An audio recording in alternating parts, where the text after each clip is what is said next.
Hello, I'm Bill Gates, Chairman of Microsoft. In this video, you're going to see the future.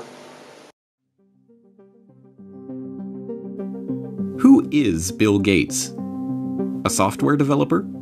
A businessman? A philanthropist? A global health expert? This question, once merely academic, is becoming a very real question for those who are beginning to realize that Gates' unimaginable wealth has been used to gain control over every corner of the fields of public health, medical research, and vaccine development.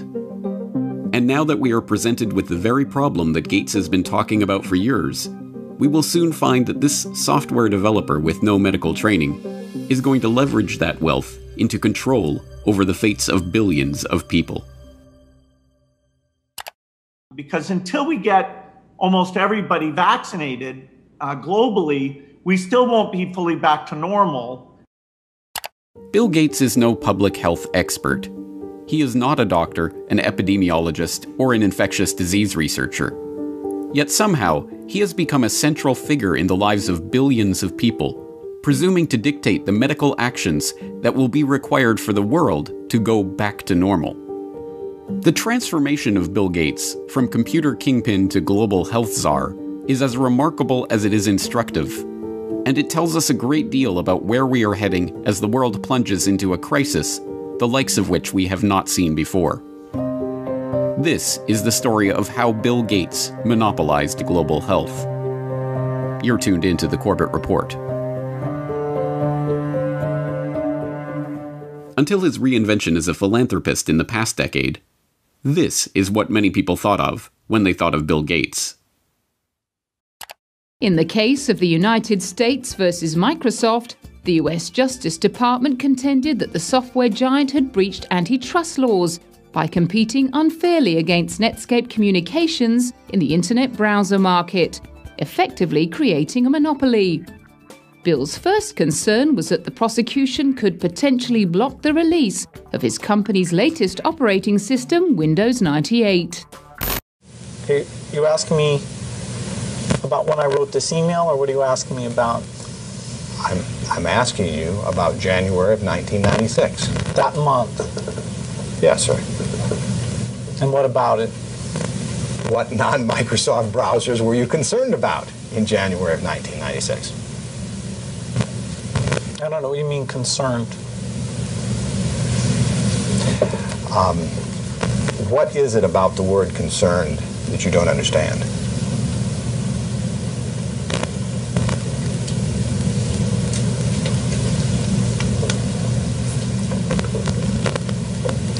I'm not sure what you mean by it.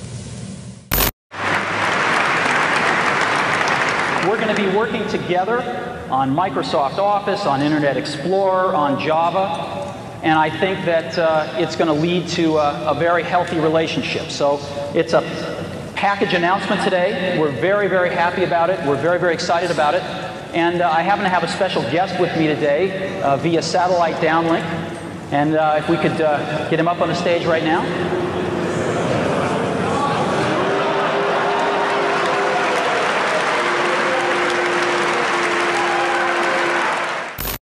Police and security guards in Belgium were caught flat-footed today by a cowardly sneak attack on one of the world's wealthiest men. The target was Microsoft Chairman Bill Gates, arriving for a meeting with community leaders. Watch what happens when a team of hitmen meet him first with a pie in the face.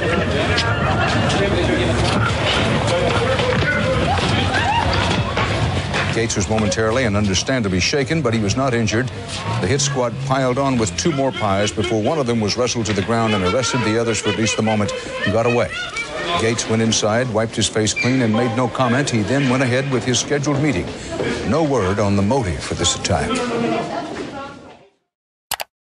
But once reviled for the massive wealth and the monopolistic power that his virus-laden software afforded him, Gates is now hailed as a visionary who is leveraging that wealth and power for the greater good of humanity.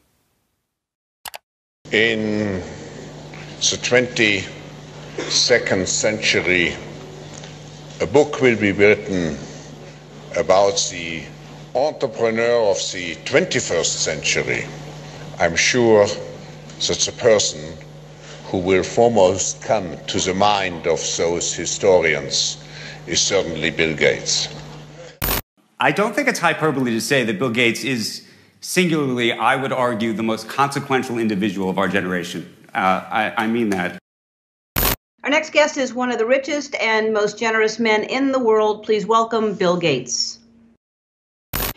At a time when everyone is looking to understand the scope of the pandemic and how to minimize the threat, one of the best informed voices is that of businessman and philanthropist Bill Gates. The process by which this reinvention of Gates's public image took place is not mysterious. It's the same process by which every billionaire has revived their public image since John D. Rockefeller hired Ivy Ledbetter Lee to transform him from the head of the Standard Oil Hydra into the kind old man handing out dimes to strangers. Don't you give a dime, Mr. Rockefeller? Please. Go ahead. Give it a dime. Thank you, sir.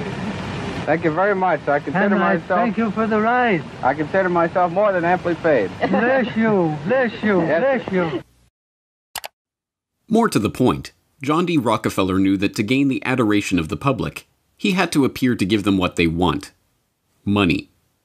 He devoted hundreds of millions of dollars of his vast oil monopoly fortune to establishing institutions that, he claimed, were for the public good.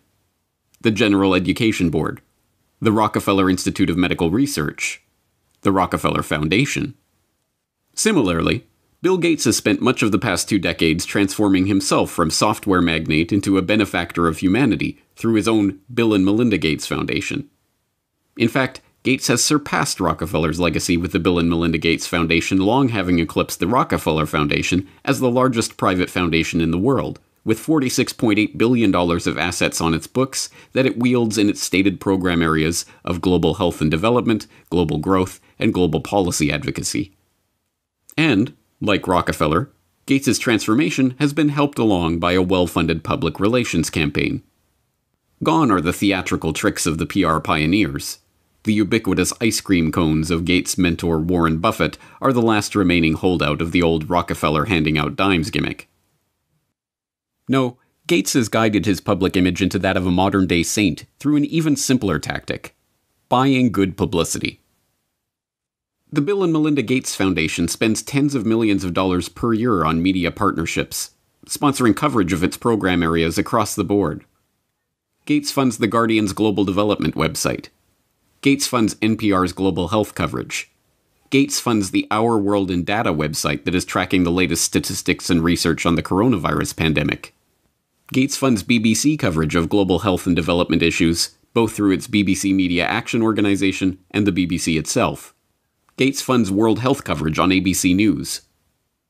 When the NewsHour with Jim Lehrer was given a $3.5 million Gates Foundation grant to set up a special unit to report on global health issues, NewsHour communications chief Rob Flynn was asked about the potential conflict of interest that such a unit would have in reporting on issues that the Gates Foundation is itself involved in. In some regards, I guess you might say that there are not a heck of a lot of things you could touch in global health these days that would not have some kind of Gates tentacle, Flynn responded. Indeed, it would be almost impossible to find any area of global health that has been left untouched by the tentacles of the Bill and Melinda Gates Foundation. It was Gates who sponsored the meeting that led to the creation of Gavi, the Vaccine Alliance, a global public-private partnership bringing together state sponsors and big pharmaceutical companies whose specific goals include the creation of healthy markets for vaccines and other immunization products.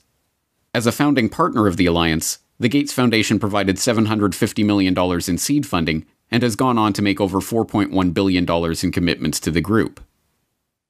Gates provided the seed money that created the Global Fund to Fight AIDS, Tuberculosis, and Malaria, a public-private partnership that acts as a finance vehicle for governmental AIDS, TB, and malaria programs.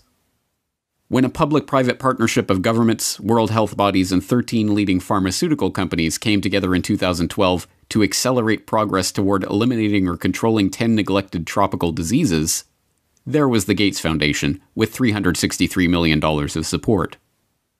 When the Global Financing Facility for Women, Children, and Adolescents was launched in 2015 to leverage billions of dollars in public and private financing for global health and development programs, There was the Bill and Melinda Gates Foundation as a founding partner with a $275 million contribution. When the Coalition for Epidemic Preparedness Innovations was launched at the World Economic Forum in Davos in 2017 to develop vaccines against emerging infectious diseases, there was the Gates Foundation with an initial injection of $100 million. The examples go on and on. The Bill and Melinda Gates Foundation's fingerprints can be seen on every major global health initiative of the past 2 decades. And beyond the flashy multi-billion-dollar global partnerships, the foundation is behind hundreds of smaller country and region-specific grants, $10 million to combat a locust infestation in East Africa, or $300 million to support agricultural research in Africa and Asia, that add up to billions of dollars in commitments.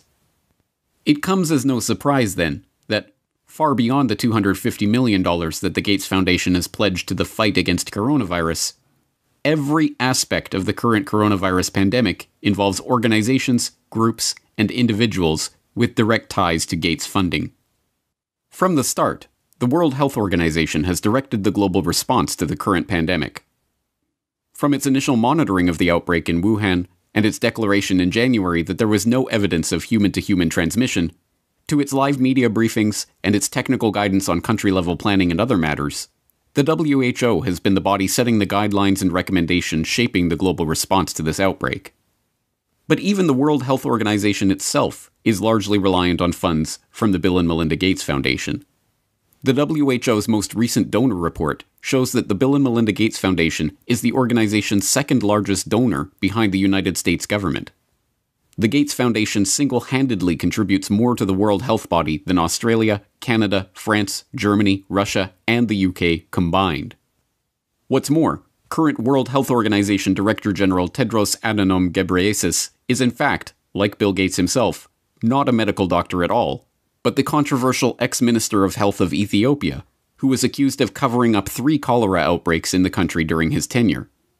Before joining the WHO, he served as chair of the Gates-founded Global Fund to fight AIDS, tuberculosis, and malaria, and sat on the board of the Gates-founded Gavi, the Vaccine Alliance, and the Gates-funded Stop TB Partnership. The current round of lockdowns and restrictive stay-home orders in Western countries were enacted on the back of alarming models predicting millions of deaths in the United States and hundreds of thousands in the UK. Imperial College in London released a COVID-19 report, and that's where most of our U.S. leaders are getting the information they're basing their decision-making on. The report runs us through a few different ways this could turn out depending on what our responses are. If we don't do anything to control this virus, over 80% of people in the U.S. would be infected over the course of the epidemic, with 2.2 million deaths from COVID-19. That 2.2 million deaths also doesn't account for the potential negative effects of health systems being overwhelmed. From this evening, I must give the British people a very simple instruction. You must stay at home. Enough is enough. Go home and stay home. A statewide order for people to stay at home. The work of 2 research groups was crucial in shaping the decisions of the UK and US governments to implement wide-ranging lockdowns, and, in turn, governments around the world. The first group, the Imperial College COVID-19 Research Team, issued a report on March 16th that predicted up to 500,000 deaths in the UK and 2.2 million deaths in the US unless strict government measures were put in place. The second group, the Institute for Health Metrics and Evaluation in Bill Gates' home state of Washington, helped provide data that corroborated the White House's initial estimates of the virus effects, estimates that have been repeatedly downgraded as the situation has progressed. Unsurprisingly, the Gates Foundation has injected substantial sums of money into both groups. This year alone, the Gates Foundation has already given $79 million to Imperial College, and in 2017, the foundation announced a $279 million investment into the IHME to expand its work collecting health data and creating models. Anthony Fauci, meanwhile, has become the face of the US government's coronavirus response, echoing Bill Gates' assertion that the country will not get back to normal until a good vaccine can be found to ensure the public's safety. If you want to get to pre-coronavirus, that might not ever happen in the sense of the fact that the threat is there, but I believe with the therapies that will be coming online and with the fact that I feel confident that over a period of time we will get a good vaccine, that we will never have to get back to where we are right back now. Beyond just their frequent collaborations and cooperation in the past, Fauci has direct ties to Gates' projects and funding. In 2010, he was appointed to the Leadership Council of the Gates-founded Decade of Vaccines project to implement a global vaccine action plan, a project to which Gates committed $10 billion of funding. And in October of last year, just as the current pandemic was beginning, the Gates Foundation announced a $100 million contribution to the National Institute of Health to help, among other programs, Fauci's National Institute of Allergy and Infectious Diseases research into HIV.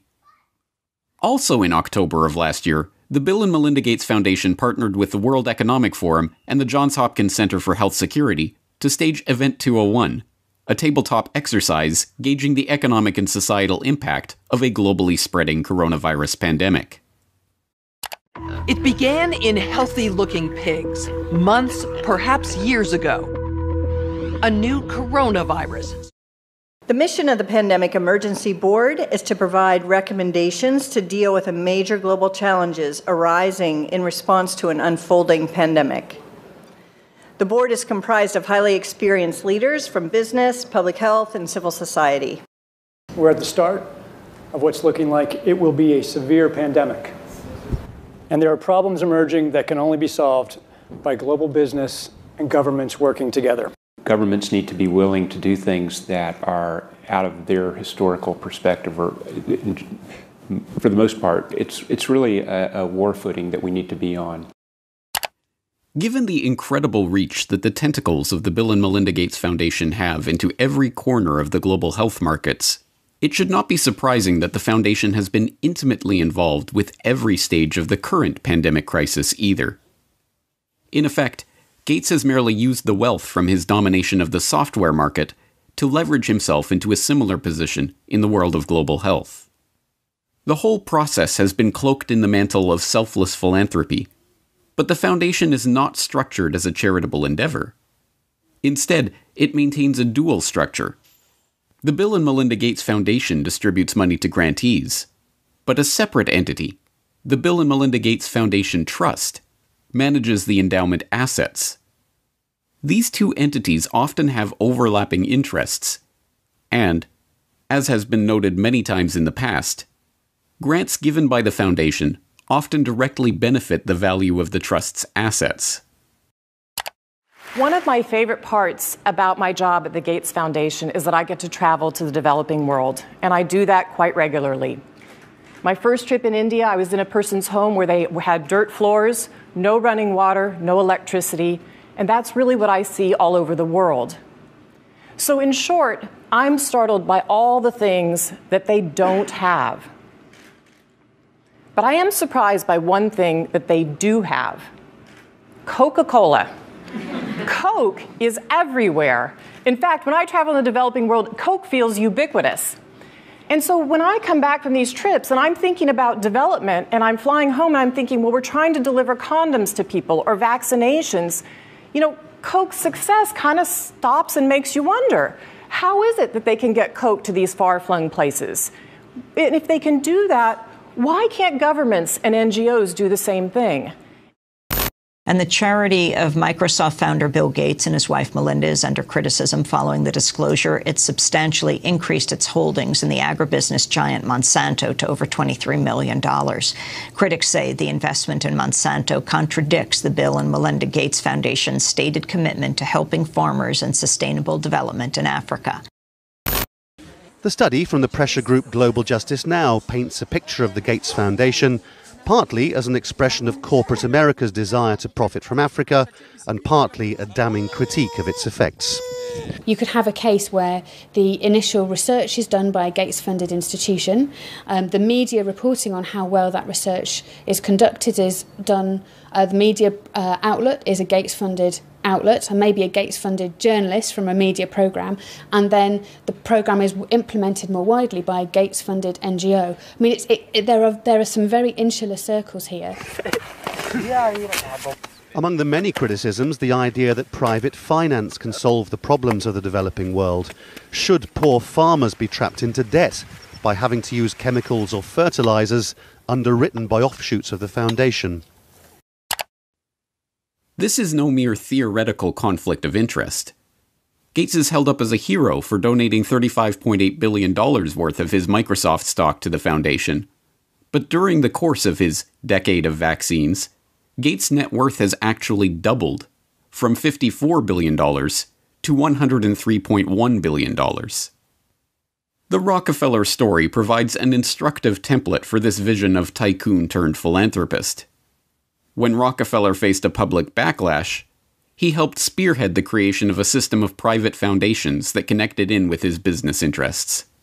Leveraging his unprecedented oil monopoly fortune into unprecedented control over wide swaths of public life, Rockefeller was able to kill two birds with one stone, molding society in his family's own interests, even as he became a beloved figure in the public imagination. Similarly, Bill Gates has leveraged his software empire into a global health, development, and education empire, steering the course of investment and research and ensuring healthy markets for vaccines and other immunization products. And, like Rockefeller, Gates has been transformed from the feared and reviled head of a formidable hydra into a kindly old man, generously giving his wealth back to the public. But not everyone has been taken in by this PR trick. Even The Lancet observed this worrying transformation from software monopolist to health monopolist back in 2009, when the extent of this Gates-led monopoly was becoming apparent to all. The first guiding principle of the Bill and Melinda Gates Foundation is that it is driven by the interests and passions of the Gates family. An annual letter from Bill Gates summarizes those passions, referring to newspaper articles, books, and chance events that have shaped the foundation's strategy. For such a large and influential investor in global health, is such a whimsical governance principle good enough? This brings us back to the question: who is Bill Gates? What are his driving interests? What motivates his decisions? These are not academic questions. Gates' decisions have controlled the flows of billions of dollars, formed international partnerships pursuing wide-ranging agendas, ensured the creation of healthy markets for big pharma vaccine manufacturers. And now, as we are seeing, his decisions are shaping the entire global response to the coronavirus pandemic. Next week, we will further explore Gates' vaccination initiatives, the business interests behind them, and the larger agenda that is beginning to take shape as we enter the new normal of the COVID-19 crisis.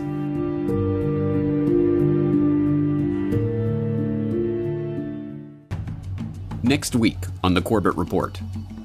And then the final solution, which is a year to 2 years off, is the vaccine. The only thing that will really allow life as we once knew it to resume is a vaccine. This will be the new normal until a vaccine is developed. The truth is that this attempt to reorient the global health economy was part of a much bigger agenda.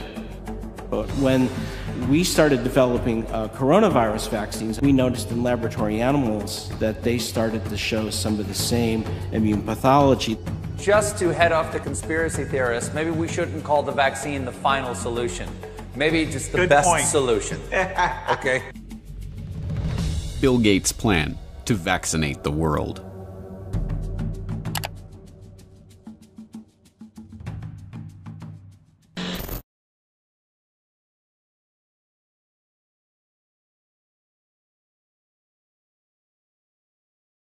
$10 billion. I mean, just speak about the magnitude of that. That is by far the biggest commitment of the foundation, isn't it, Bill? I mean, this is by far the largest. That's right. We've been spending a lot on vaccines. With this commitment, over 8 million additional lives will be saved. So it's one of the most effective ways that health in the poorest countries can be dramatically improved. In January of 2010, Bill and Melinda Gates used the World Economic Forum at Davos to announce a staggering $10 billion commitment to research and develop vaccines for the world's poorest countries, kicking off what he called a decade of vaccines. Today we're announcing a commitment over this next decade, which we think of as a decade of vaccines having incredible impact. We're announcing that we'll spend over $10 billion on vaccines. Hailed by the Gates-funded media. For the record, the Bill and Melinda Gates Foundation is a NewsHour underwriter. And applauded by the pharmaceutical companies who stood to reap the benefits of that largesse. The record-setting commitment made waves in the international community, helping to underwrite a global vaccine action plan coordinated by the Gates-funded World Health Organization. But contrary to the Gates' own PR spin that this $10 billion pledge was an unalloyed good and would save 8 million lives, the truth is that this attempt to reorient the global health economy was part of a much bigger agenda. An agenda that would ultimately lead to greater profits for big pharma companies, greater control for the Gates Foundation over the field of global health, and greater power for Bill Gates to shape the course of the future for billions of people around the planet. This is Bill Gates' plan to vaccinate the world. You're tuned into the Corbett Report. Given Gates' pledge to make this a decade of vaccines, it should come as no surprise that, since the dawn of this coronavirus crisis, he has been adamant that the world will not go back to normal until a vaccine has been developed. But we're going to have this intermediate period of opening up, and it won't be normal until we get an amazing vaccine to the entire world. The vaccine is critical because until you have that, things aren't really going to be normal. They can open up to some degree, but the risk of a rebound will be there until we have very broad vaccination. They won't be back to normal until we either have that phenomenal vaccine or a therapeutic that's like over 95% effective. And so we have to assume that's going to be almost 18 months from now. And then the final solution, which is a year to 2 years off, is the vaccine. So we've got to go full speed ahead on all three fronts. Just to head off the conspiracy theorists, maybe we shouldn't call the vaccine the final solution. Maybe just the best solution. Okay. More interestingly, since Gates began delivering this same talking point in every one of his many media appearances of late, it has been picked up and repeated by heads of state, health officials, doctors, and media talking heads, right down to the scientifically arbitrary but very specific 18-month time frame. Realistically, COVID-19 will be here for the next 18 months or more. We will not be able to return to normalcy until we find a vaccine or effective medications. The hard fact is, until we find a vaccine, going back to normal means putting lives at risk. This will be the new normal until a vaccine is developed. The only thing that will really allow life as we once knew it to resume is a vaccine. Obviously, we continue to work on the vaccines, but the vaccines have to be down the road by probably 14, 15, 16 months. We're doing great on the vaccines. The fact that so many heads of state, health ministers, and media commentators are dutifully echoing Gates' pronouncements about the need for a vaccine will not be surprising to those who saw last week's exploration of how Bill Gates monopolized global health. As we have seen, the Gates Foundation's tentacles have penetrated into every corner of the field of public health. Billions of dollars in funding and entire public policy agendas are under the control of this man, an unelected, unaccountable software developer with no medical research experience or training. And nowhere is Gates' control of public health more apparent than in the realm of vaccines. Gates launched the decade of vaccines with a $10 billion pledge. Gates helped develop the global vaccine action plan administered by the Gates-funded World Health Organization. Gates helped found Gavi, the Vaccine Alliance, aiming to develop healthy markets for vaccine manufacturers. Gates helped launch Gavi with a $1 billion donation in 2011, going on to contribute $4.1 billion over the course of the decade of vaccines. And so I'm pleased to announce to you that we're pledging an additional $1 billion to...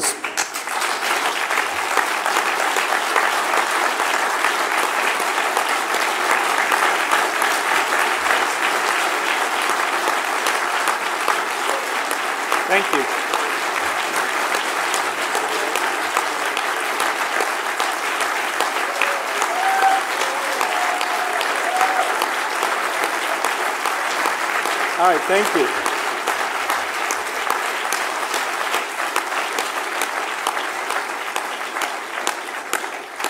It's not every day we give away $1 billion. One of the Gates Foundation's core funding areas is vaccine development and surveillance, which has resulted in the channeling of billions of dollars into vaccine development, a seat at the table to develop vaccination campaigns in countries around the globe, and the opportunity to shape public thinking about Bill Gates' pet project of the past 5 years, preparing rapid development and deployment of vaccines in the event of a globally spreading pandemic. If anything kills over 10 million people in the next few decades, it's most likely to be a highly infectious virus. Whether it occurs by the quirk of nature or at the hand of a terrorist, epidemiologists show through their models that a respiratory spread pathogen would kill more than 30 million people in less than a year. And there is a reasonable probability of that taking place in the years ahead. Many high-profile personalities have been gathering at this year's World Economic Forum in Davos, which aims to discuss and deal with the globe's most pressing issues. Amongst them is the Microsoft founder Bill Gates. His foundation is investing millions in the Coalition for Epidemic Preparedness Innovations to help combat infectious diseases.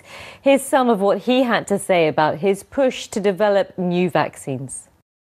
Unfortunately, it takes many years to do a completely new vaccine. The design, the safety reviews, costs, the manufacturing, all those things mean that an epidemic can be very widespread before that tool would come along. And so after Ebola, the global health community talked a lot about this, including a new type of vaccine platform called DNA-RNA that should speed things along. And so this Coalition for Epidemic Preparedness Initiative, CEPI, is 3 countries, Japan, Norway, Germany, and 2 foundations. Wellcome Trust, who we work with on a lot of things, and our foundation, Gates Foundation, coming together to fund actually trying to use that platform and make some vaccines, and so that would help us in the future. We know vaccines can protect us. We just need to be better prepared. So let's come together. Let's research and invest. Let's save lives. Let's outsmart epidemics.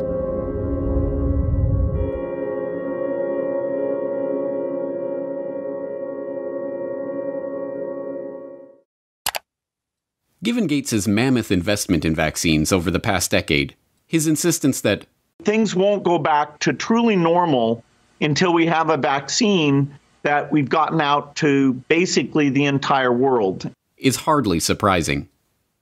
What should be surprising is that this strangely specific and continuously repeated message, that we will not go back to normal until we get a vaccine in 18 months, has no scientific basis whatsoever.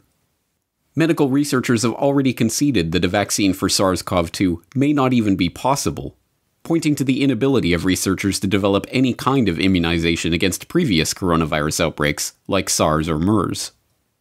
But even if such a vaccine were possible, serious concerns remain about the safety of developing, testing, and delivering such an amazing vaccine to the entire world in this remarkably short time frame. Even proponents of vaccine development openly worry that the rush to vaccinate billions of people with a largely untested experimental coronavirus vaccine will itself present grave risks to the public. One of these risks involves disease enhancement. It has been known for over a decade that vaccination for some viral infections, including coronaviruses, actually enhances susceptibility to viral infection or even causes infections in healthy vaccine recipients. Now, the issue of safety, something that I want to make sure the American public understand. It's not only safety when you inject somebody and they get maybe an idiosyncratic reaction, they get a little allergic reaction, they get pain. There's safety associated. Does the vaccine make you worse?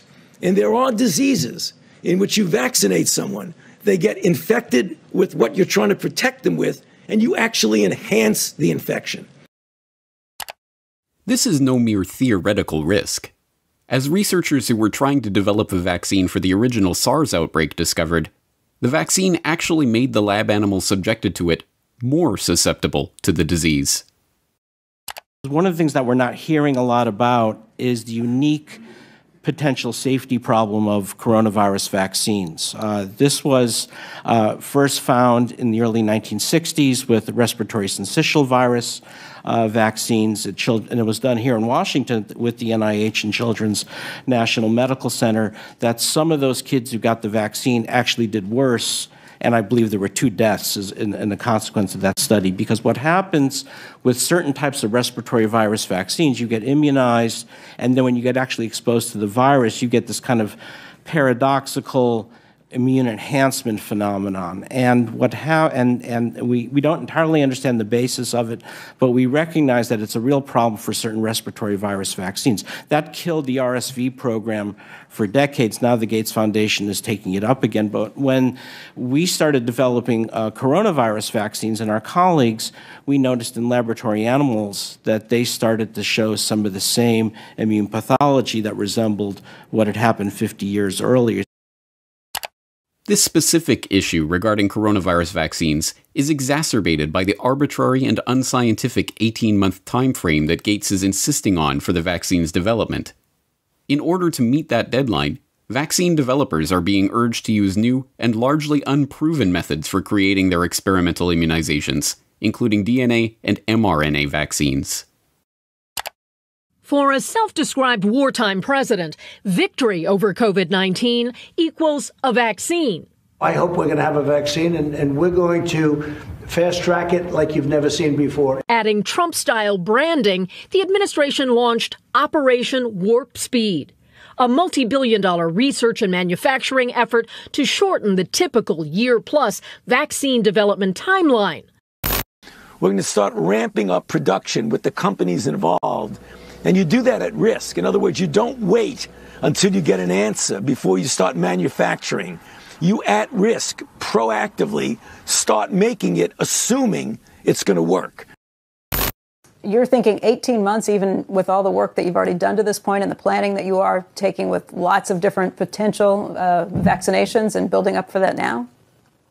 Yeah, so there's an approach called RNA vaccine that people like Moderna, CureVac, and others are using, that in 2015 we'd identified that as very promising for pandemics and for other applications as well. And so if everything goes perfectly with the RNA approach, we could actually beat the 18 months. We don't want to create unrealistic expectations. So the concept of an RNA vaccine is, let's inject the RNA molecule that encodes for the spike protein. It's making your cell do the work of creating this viral protein that is going to be recognized by your immune system and trigger the development of these antibodies. Our bodies won't make a full-fledged infectious virus, they'll just make a little piece and then learn to recognize it and then get ready to destroy the virus if it then later comes and invades us. It's a relatively new, unproven technology, and there's still no example of an RNA vaccine that's been deployed worldwide in the way that we need for the coronavirus. There's the possibility for unforeseen adverse effects. So this is all new territory. Whether it would elicit protective immune response against this virus is just unknown right now. Rushing at warp speed to develop a new vaccine using experimental technology, and then mass-producing and delivering billions of doses to be injected into basically the entire world before adequate testing is even done, amounts to one of the most dangerous experiments in the history of the world, one that could alter the lives of untold numbers of people. That an experimental vaccine, developed in a brand new way and rushed through with a special shortened testing regime, should be given to adults, children, pregnant women, newborn babies, and the elderly alike, would be, in any other situation, unthinkable. To suggest that such a vaccine should be given to the entire planet would have been called lunacy mere months ago. But now the public is being asked to accept this premise without question. Even Gates himself acknowledges the inherent risks of such a project. But his concern is not for the lives that will be irrevocably altered in the event that the vaccines cause damage to the population. Instead, he is more concerned that the pharmaceutical companies and the researchers are given legal immunity for any such damage. If we have, 1 in 10,000 side effects, that's, way more, 700,000, people who will suffer from that. So really understanding the safety at gigantic scale across all age ranges, pregnant, male, female, undernourished, existing comorbidities, it's very, very hard. And that actual decision of, okay, let's go and give this vaccine to the entire world, governments will have to be involved because there will be some risk and indemnification needed before that can be decided on. As we have already seen, in the arena of global health, what Bill Gates wants is what the world gets. So it should be no surprise that immunity for the big pharma vaccine manufacturers and the vaccination program planners is already being worked on. In the US, the Department of Health and Human Services issued a declaration that retroactively provides liability immunity for activities related to medical countermeasures against COVID-19, including manufacturers, distributors, and program planners of any vaccine used to treat, diagnose, cure, prevent, or mitigate COVID-19. The declaration was issued on March 17th, but retroactively covers any activity back to February 4th, 2020, the day before the Bill and Melinda Gates Foundation announced an emergency $100 million to fund treatment efforts and to develop new vaccines for COVID-19. The plan to inject everyone on the planet with an experimental vaccine is no aberration in Bill Gates' envisioned decade of vaccines. It is its culmination.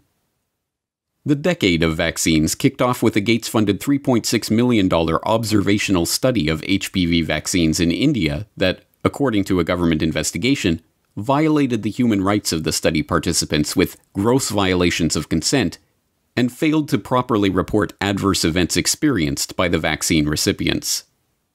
After the deaths of 7 girls involved in the trial were reported, a parliamentary investigation concluded that the Gates-funded Program for Appropriate Technology in Health, or PATH, which ran the study, had been engaged in a scheme to help ensure healthy markets for GlaxoSmithKline and Merck, the manufacturers of the Gardasil and Cervarix vaccines that had been so generously donated for use in the trial. Had PATH been successful in getting the HPV vaccine included in the universal immunization program of the concerned countries, this would have generated windfall profit for the manufacturers by way of automatic sale, year after year, without any promotional or marketing expenses. It is well known that once introduced into the immunization program, it becomes politically impossible to stop any vaccination. Chandra M. Gulhati, editor of the influential Monthly Index of Medical Specialties, remarked that it is shocking to see how an American organization used surreptitious methods to establish itself in India. And Samarin Nundi, editor emeritus of the National Medical Journal of India, lamented that this is an obvious case where Indians were being used as guinea pigs. Throughout the decade, India's concerns about the Bill and Melinda Gates Foundation and its corporate partners' influence on the country's national immunization programs grew. In 2016, the steering group of the country's National Health Mission blasted the government for allowing the country's National Technical Advisory Group on Immunization, the primary body advising the government on all vaccination-related matters, to be effectively purchased by the Gates Foundation. As one steering group member noted, the NTAGI Secretariat has been moved out of the government's health ministry to the Office of Public Health Foundation of India, and the 32 staff members in that secretariat draw their salaries from the Bill and Melinda Gates Foundation. There is a clear conflict of interest. On one hand, the BMGF funds the secretariat that is the highest decision-making body in vaccines, and, on the other, it partners with the pharma industry in Gavi. This is unacceptable. In 2017, the government responded by cutting all financial ties between the advisory group and the Gates Foundation. Similar stories play out across the Gates Foundation's decade of vaccines. There's the Gates-founded and funded meningitis vaccine project, which led to the creation and testing of MenAfrivac, a 50-cent per dose immunization against meningococcal meningitis. The test led to reports of between 40 and 500 children suffering seizures and convulsions and eventually becoming paralyzed. There's the 2017 confirmation that the Gates-supported oral polio vaccine was actually responsible for the majority of new polio cases, and the 2018 follow-up showing that 80% of polio cases are now vaccine-derived. There's the 2018 paper in the International Journal of Environmental Research and Public Health concluding that over 490,000 people in India developed paralysis as a result of the oral polio vaccine between 2000 and 2017. There's even the WHO's own malaria chief, Dr. Arata Kochi, who complained in an internal memo that Gates's influence meant that the world's leading malaria scientists are now locked up in a cartel with their own research funding being linked to those of others within the group, and that the foundation was stifling debate on the best ways to treat and combat malaria, prioritizing only those methods that relied on new technology or developing new drugs. Kochi's complaint, written in 2008, highlights the most common criticism of the global health web that Gates has spun in the past 2 decades. That the public health industry has become a racket run by and for Big Pharma and its partners for the benefit of big business. At the time that Kochi was writing his memo, the executive director of the Gates Foundation's Global Health Program was Tachi Yamada. Yamada left his position as chairman of research and development at GlaxoSmithKline to take up the position at the Gates Foundation in 2006, and left the foundation 5 years later to become chief medical and scientific officer at Takeda Pharmaceuticals. Yamada's replacement as head of Gates's global health program, Trevor Mundell, was himself a clinical researcher at Pfizer and Park Davis and spent time as head of development with Novartis before joining the foundation. This use of foundation funds to set public policy to drive up corporate profits is not a secret conspiracy. It is a perfectly open one. When the Center for Global Development formed a working group to develop a practical approach to the vaccine challenge, they concluded that the best way to incentivize pharmaceutical companies to produce more vaccines for the Third World was for governments to promise to buy vaccines before they were even developed. They titled their report, Making Markets for Vaccines. The project, Making Markets for Vaccines, was really designed to address a problem that's existed for a long time, which is insufficient research and development budgets as well as investment capacity in vaccine development and production for the Third World. How do you create better incentives to get the pharma community, the vaccine community, to produce products that are specifically dedicated for the developing world? Michael Kremer, a professor at Harvard, had been thinking about this problem for many years. He realized that if the rich countries of the world were to make a promise that they would buy a malaria vaccine if somebody produced it, that would give an incentive to the pharmaceutical industry to go and do the research and development needed to make one. But this idea was unfamiliar. No government had made a commitment to buy a product that didn't already exist. When the first such advanced market commitment was made in 2007, a $1.5 billion promise to buy yet-to-be-produced vaccines from big pharma manufacturers, there was the Gates Foundation as the only non-nation sponsor. The Gates-founded Gavi Vaccine Alliance is an open partnership between the Gates Foundation, the World Health Organization, the World Bank, and vaccine manufacturers. Their stated goal includes introducing new vaccines into the routine schedules of national immunization programs, and to engage in market-shaping efforts to ensure healthy markets for vaccines and other immunization products. If introducing new vaccines and ensuring healthy markets for them was the aim of Gates's decade of vaccines, there can be no doubt that COVID-19 has seen that goal realized in spectacular fashion.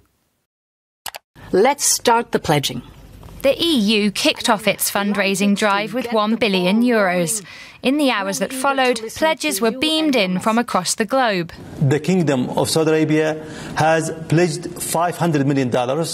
Even pop icon Madonna made a last-minute donation of €1 million. By combining the world's expertise and brain power and resources, we can attack this disease in the way it's attacking us, globally. Our foundation is proud to partner with you, and I'm pleased to announce today that we will pledge $100 million towards this effort. Germany was one of the leading donors, pledging over €500 million. The money is earmarked for international health organizations and research networks in a bid to speed up the development of a vaccine. And there, at the center of this web, is the Gates Foundation, connected to every major organization, research institution, international alliance, and vaccine manufacturer involved in the current crisis. Certainly, the Gates, like the Rockefellers, have profited from their years as the most generous people on the planet.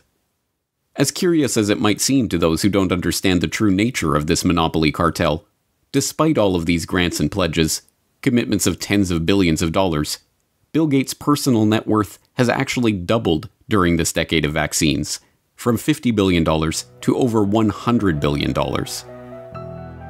But once again, we come back to the question, who is Bill Gates? Is he motivated simply by money? Is this incessant drive to vaccinate the entire population of the planet merely the result of greed? Or is there something else driving this agenda?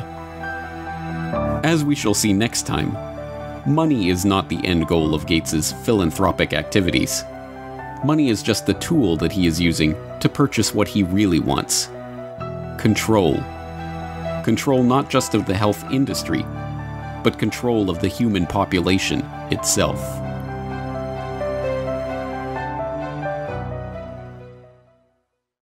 Next week on the Corbett Report. So Melinda and I wondered whether providing new medicines and keeping children alive, would that create more of a population problem? Researchers are now developing a vaccine that is delivered using a dissolvable patch called a microneedle array. In Gates's vision, these digital identities will be tied to all of our actions and transactions. Once you have that digital infrastructure, the whole way you think about government benefits can be done differently. And so it's too bad if somebody thinks that creates a privacy problem. Bill Gates and the population control grid.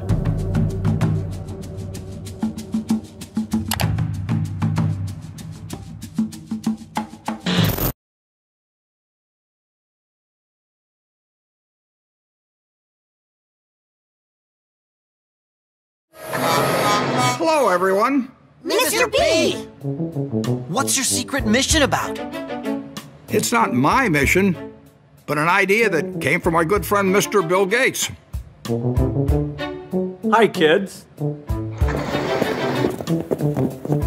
The real, actual, in-person Bill... Bill? He's trying to say that we're big fans, Mr. Gates.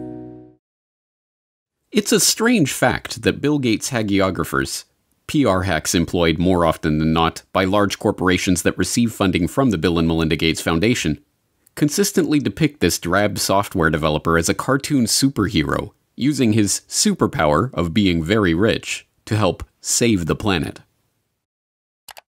Behind closed doors on this New York campus, a secret gathering of some of the world's most powerful people. Gates, Buffett, Bloomberg, Winfrey. It was like the Super Friends.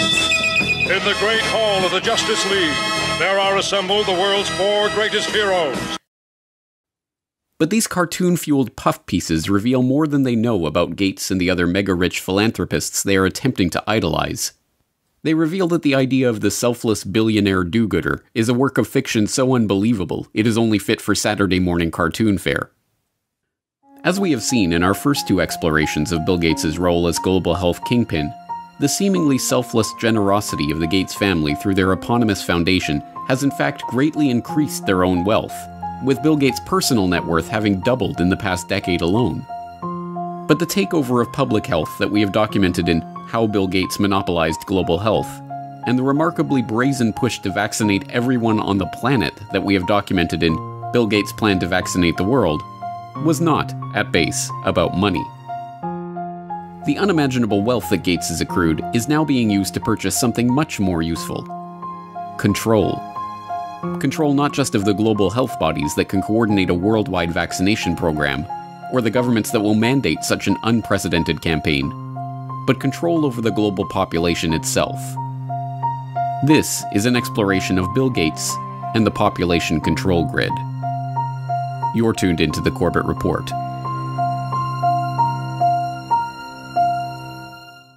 From a journalistic standpoint, Good Morning America's inane report on the secretive billionaire meeting that took place in New York in 2009 was a failure. It listed some of the meeting's attendees and their combined net worth. Gates, Buffett, Bloomberg, Winfrey, together with others at the meeting, including George Soros, Ted Turner, David Rockefeller, they're worth more than $125 billion. It turned to the senior editor of Forbes for a soundbite about what it would be like to witness such an assembly of wealth. To have been in the room and see this meeting of the minds really would have been a fascinating thing. And it dutifully reported the participants' own stated reason for holding the meeting. That much money, that much power around one table. It begs the question, what were they doing? What were they scheming? Total world domination? This group, together for 6 hours, was talking about charity, education, emergency relief, global health. Before wrapping up with another juvenile appeal to comic book superhero lore. The new Superman and Wonder Woman, the super rich friends, not fighting bad guys, but fighting for good nonetheless. For Good Morning America, John Berman, ABC News. Yes, from a journalistic standpoint, Berman's report was an utter failure. There was no attempt to question the participants about the meeting, no space for any criticism of these billionaires or questions about their motives, no adversarial journalism of any kind. But as a PR piece, it was brilliant. It leaves the viewer with a vague sense that some kind of gathering took place somewhere in New York in which rich people, who, let's not forget, are superheroes, talked about charity.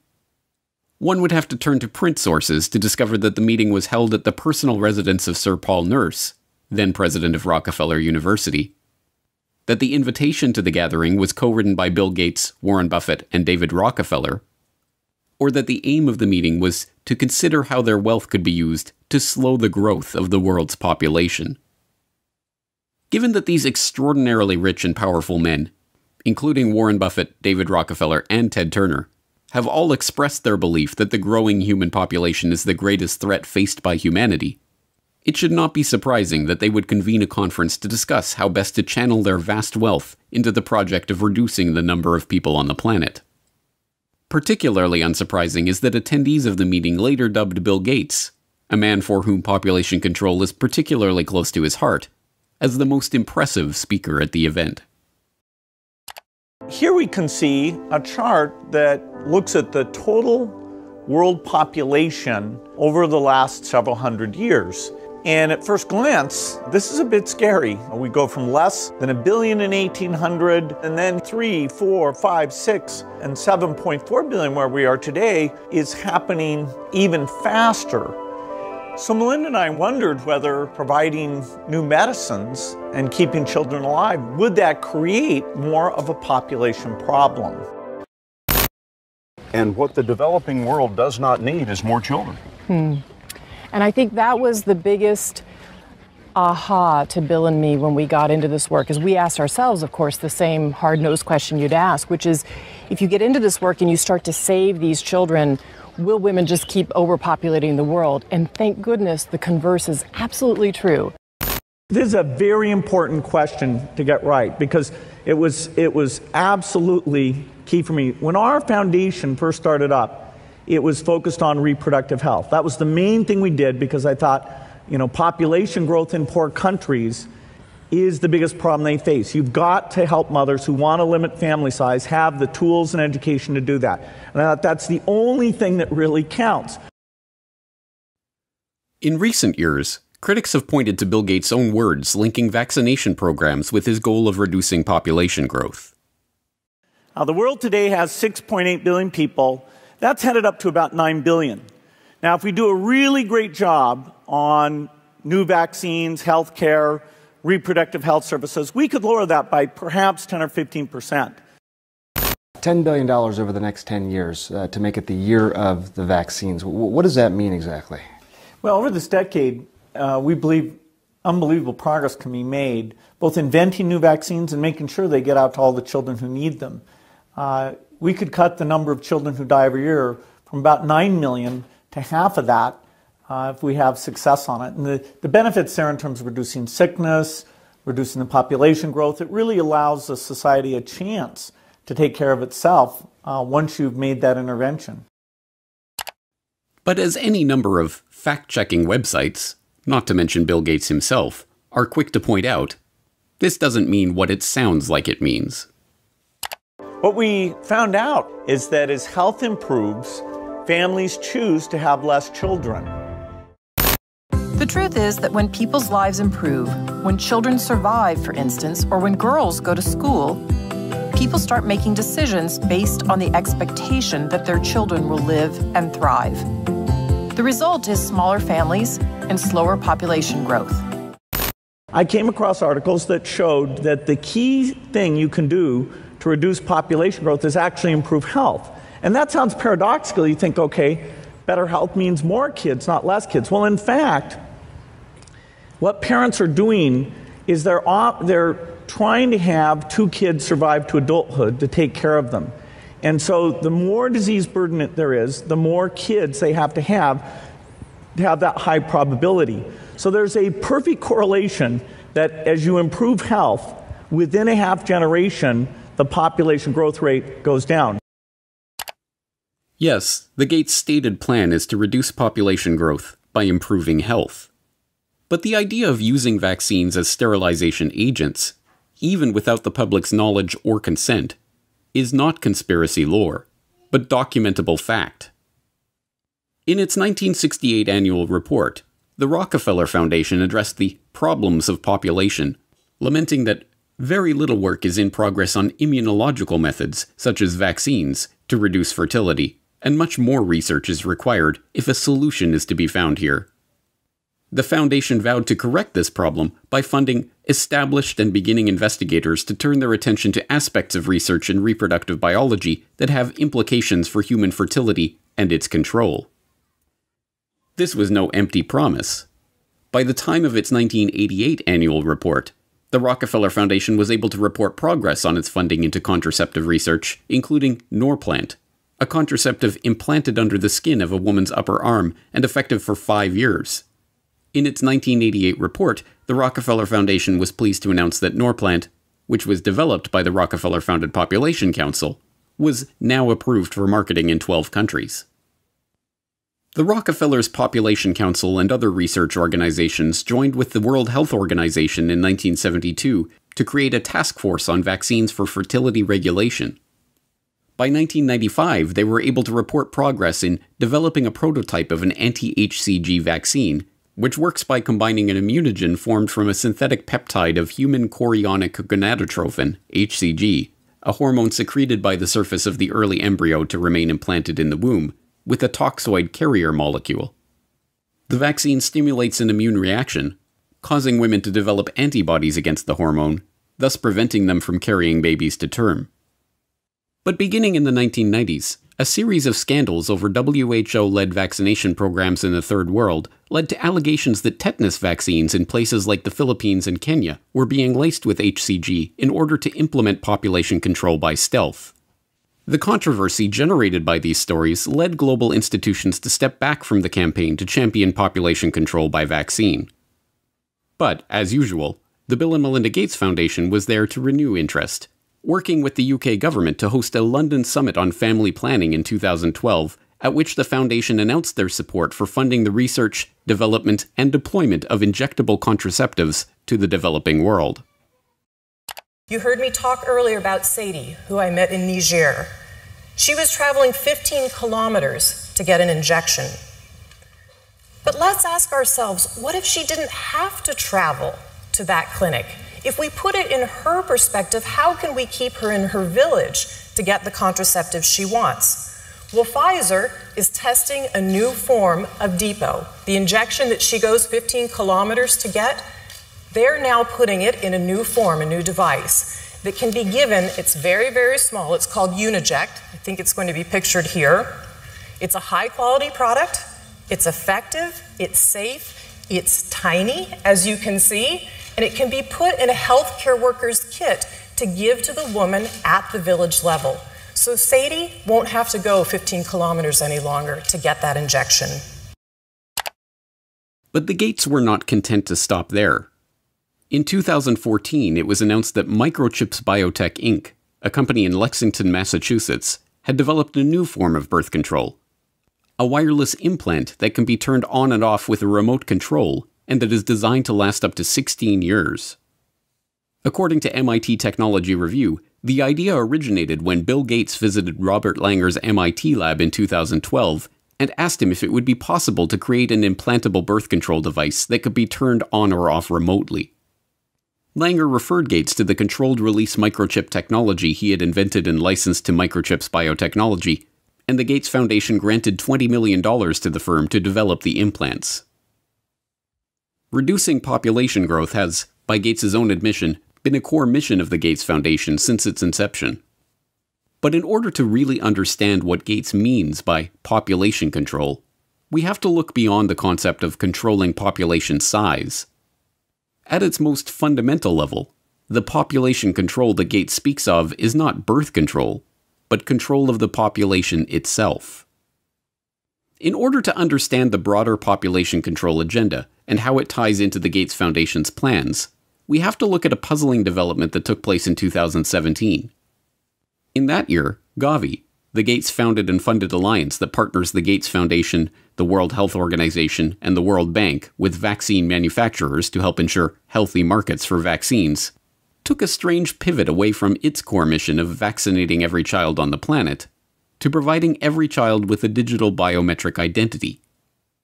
The idea was first floated by Gavi CEO Seth Berkley in a Nature article that year, Immunization Needs a Technology Boost, where he states that the goal of 100% immunization will not be reached without secure digital identification systems that can store a child's medical history. He then gives a specific example. We are working with a company in India called Kushi Baby, which creates off-grid digital health records. A necklace worn by infants contains a unique identification number on a short-range communication chip. Community health workers can scan the chip using a mobile phone, enabling them to update a child's digital record even in remote areas with little phone coverage. This sudden interest in digital identity was no mere passing fancy for the Vaccine Alliance. Gavi doubled down by becoming a founding member of the ID 2020 Alliance, a public-private partnership dedicated to spearheading a global digital biometric identity standard. Other founding members of the alliance include Gates' first company, Microsoft, and the Rockefeller Foundation. In 2018, Gavi issued a call for innovation in digital technologies for finding, identifying, and registering the most vulnerable children. The call specifically requested technologies for capturing, storing, and enrolling the biometric details of infants on rugged biometric devices. Berkeley continued to follow up on this idea in public engagements as one of the new core missions of Gavi. What's interesting is that people tend to think of, birth certificates as kind of a major document, but, the most common, as I mentioned before, is not a birth certificate, is not a death certificate, is not a marriage certificate. The most common connection, vital registration for the population is actually a child health card, because we reach more than 90% of children with at least one dose of vaccine as part of routine. So they're in the system. The challenge is that contact is not connected into the system. So if you could connect it, then you have the ability to give them their basic identity papers. You have ability then later on, if they want to own land or they want to have their rights, you're able to help them with that. But we're not currently taking advantage of that, and so the children get seen, they get enrolled in the health centers, but that information is not used for anything else. Although vaccines and identity may seem unrelated, Bill Gates has spent the last few years funding research that can bring the two ideas together. Late last year, Gates once again turned to Robert Langer and his MIT colleagues to investigate new ways to permanently store and record the vaccination information of each individual. The result of their research was a new vaccine delivery method. They found that by using dissolvable microneedles that deliver patterns of near-infrared light-emitting microparticles to the skin, they could create particle patterns in the skin of vaccine recipients which are invisible to the eye but can be imaged using modified smartphones. Rice University describes the quantum dot tags left behind by the microneedles as something like a barcode tattoo. So who was behind this development? As lead researcher Kevin McHugh explains, the Bill and Melinda Gates Foundation came to us and said, hey, we have a real problem, knowing who's vaccinated. So our idea was to put the record on the person. This way, later on, people can scan over the area to see what vaccines have been administered and give only the ones still needed. The microparticles that form the fluorescent quantum dot tags are delivered along with the vaccine, but they cannot be delivered by a traditional syringe. Instead, they must be delivered by a patch of microneedles made from a mixture of dissolvable sugar and a polymer called PVA, as well as the quantum dot dye in the vaccine. It should be no surprise, then, that big pharma vaccine manufacturers, in their scramble to produce the coronavirus vaccine that, Gates assures us, is necessary to go back to normal, have turned to a novel vaccine delivery method: a dissolvable microneedle array patch. The University of Pittsburgh is where the polio vaccine was first discovered. At the medical center, researchers are now developing a vaccine that is delivered using a dissolvable patch called a microneedle array. Think about them as almost like a Band-Aid. And so the microneedle array is simply applied to the skin topically, pressed into place very shortly, and then taken off and thrown away. And then the antigen is already delivered. As is becoming evident, this new vaccine-delivered barcode-like tattoo is about much more than simply ensuring that children get all their Gavi-recommended immunizations. On a recent Ask Me Anything thread on Reddit, when asked, what changes are we going to have to make to how businesses operate to maintain our economy while providing social distancing? Bill Gates answered, eventually we will have some digital certificates to show who has recovered or been tested recently, or when we have a vaccine, who has received it. In his answer, Gates fails to mention that he has himself been instrumental in kickstarting and funding the research into the very type of digital certificates for vaccination that he is speaking about, or that these digital certificates, likely, at first, to be a digital marker linked to a biometric ID, could very well one day take the form of vaccine-implanted quantum dot tattoos. But, as in so many other aspects of the unfolding crisis, Gates' unscientific pronouncement that we will need digital certificates to prove our immunity in the new normal of the post-coronavirus world. Eventually, what we'll have to have is certificates of who's a recovered person, who's a vaccinated person, is now being implemented by a number of governments. It is now being reported that OnFido, a tech startup specializing in AI-based biometric ID verification, is in talks with the British government to provide the type of digital certification Gates mentioned, dubbed an immunity passport. The proposed system would require would-be workers to use the OnFido-provided app to scan their face or other biometric data, link that information to a SARS-CoV-2 antibody test, or, eventually, proof of coronavirus vaccination, and then have their picture taken and immunity verified every time they wish to access a restricted space or work environment. Last month, OnFido announced that it had raised $50 million in a round of investments led by Bill Gates' old company, Microsoft. But this is not Gates' first experience with the field of biometric identity. A decade ago, the government of India began what has been called the largest social experiment on Earth, enrolling over 1 billion people in the largest biometric identification database ever constructed. The project, involving iris scanning and fingerprinting the entirety of the Indian population, recording their biometric details in a centralized database, and issuing them a 12-digit identity number that could be used to prove residence and access government services, all within the span of a few years, presented an incredible societal, legal, and technological challenge. It's no surprise, then, that the person who was brought in as the chief architect of the Aadhaar project when it was launched, Nandan Nilekani, co-founder of Indian multinational Infosys, is also a longtime friend of Bill Gates and a partner with Bill and Melinda Gates on a philanthropic venture called Co-Impact, which supports initiatives to address major social challenges at scale. Nilekani's involvement in Aadhaar has even made him one of Gates' heroes, featured in slick video promotions produced by the Bill and Melinda Gates Foundation. My friend, Nandan Nilekani, is one of India's best-known entrepreneurs. He led the creation of the world's largest biometric ID system. Now, he's working to promote his platform to improve the lives of the world's poorest people. There are more than 1 billion people around the world who don't have any kind of ID. You can't do anything in life without an ID because people are mobile, they're migrant. And wherever they go, whether they want a job or whether they want to board a train or whether they want to get a bank account or get a mobile connection, if the person has no way of proving who they are, then they just won't get access to those services. So the challenge we had was, how do we give 1 billion people, many of whom don't have birth certificates, how do we give them ID? And Gates has personally praised the Aadhaar scheme as a huge asset for India.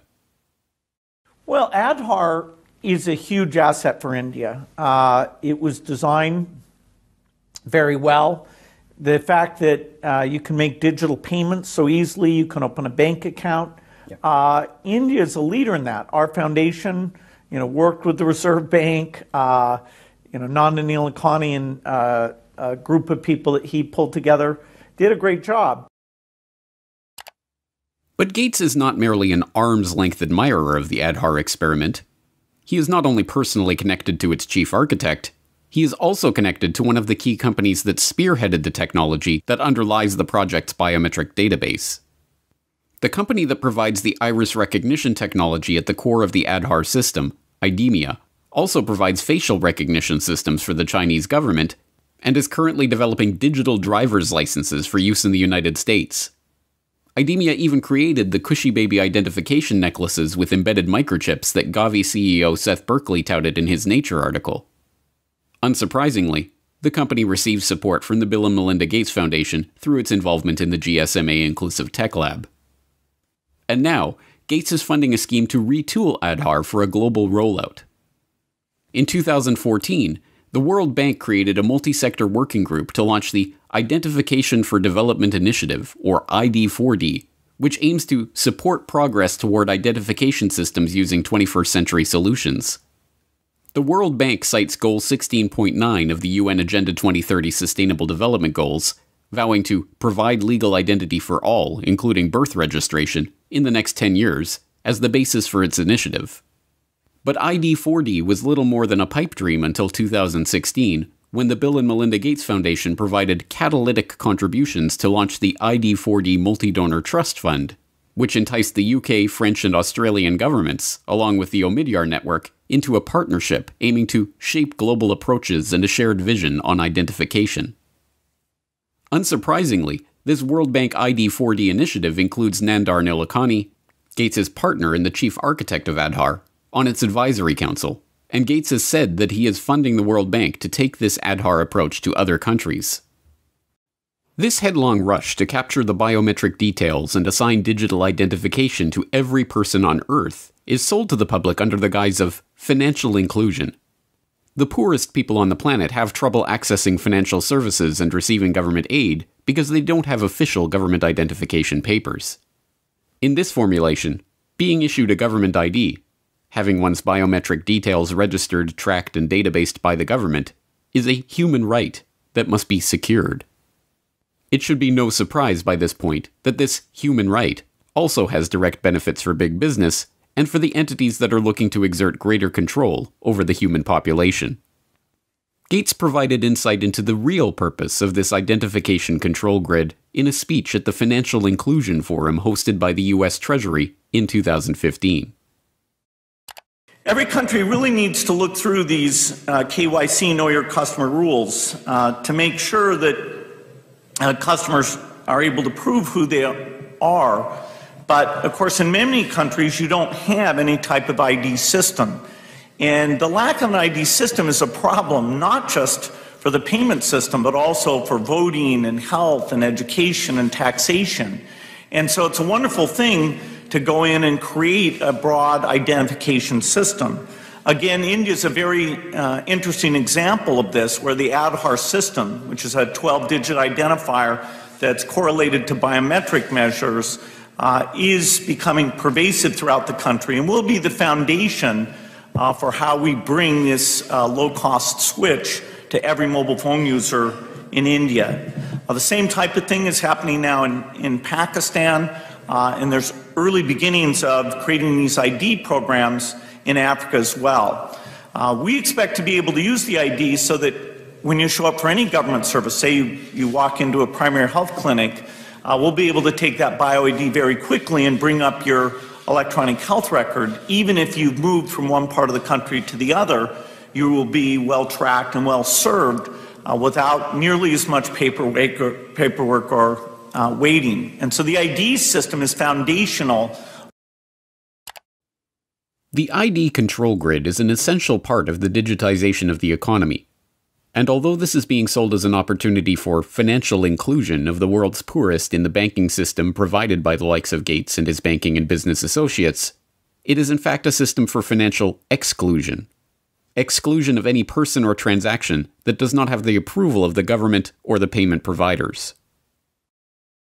Once financial flows go underground, where you have lots of legitimate transactions mixed in with the ones you want to track, and once they're going over a digital system that the U.S. has no connection to, it's far more difficult to find the transactions that you want to be aware of or that you want to block. And once again, this is no mere theoretical talk from Gates. He has been intimately involved in this process of switching the world over to a digital payment grid tied to biometric identity. In 2012, the Bill and Melinda Gates Foundation helped found the Better Than Cash Alliance, which brings together governments, international organizations, and the private sector to accelerate the transition from cash to digital payments globally. And when the Indian government made a bold move to demonetize large amounts of its circulating currency in order to draw off-the-books funds back under the purview of the Indian Tax Office, there was Gates to praise the move as an important step toward the creation of a brave new digital economy, tied, of course, to the Aadhaar ID grid. The bold move to demonetize high-value denominations and replace them with new notes with higher security features is an important step to move away from a shadow economy to an even more transparent economy. And digital transactions really, I think, will rise dramatically here. In fact, I think in the next several years, India will become the most digitized economy, not just by size, but by percentage as well. All of the pieces are now coming together.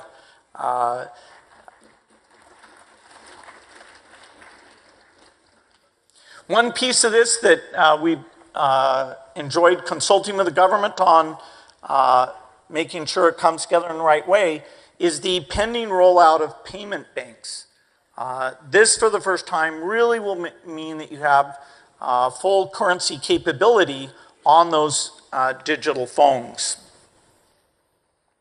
Once you have that digital infrastructure, the whole way you think about government benefits can be done differently.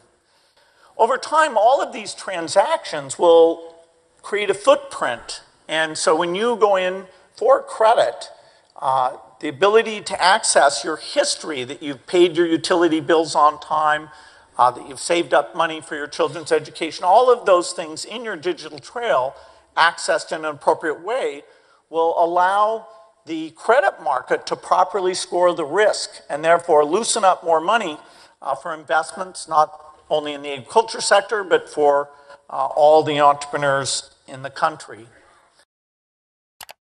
The different parts of this population control grid fit together like pieces of a jigsaw puzzle.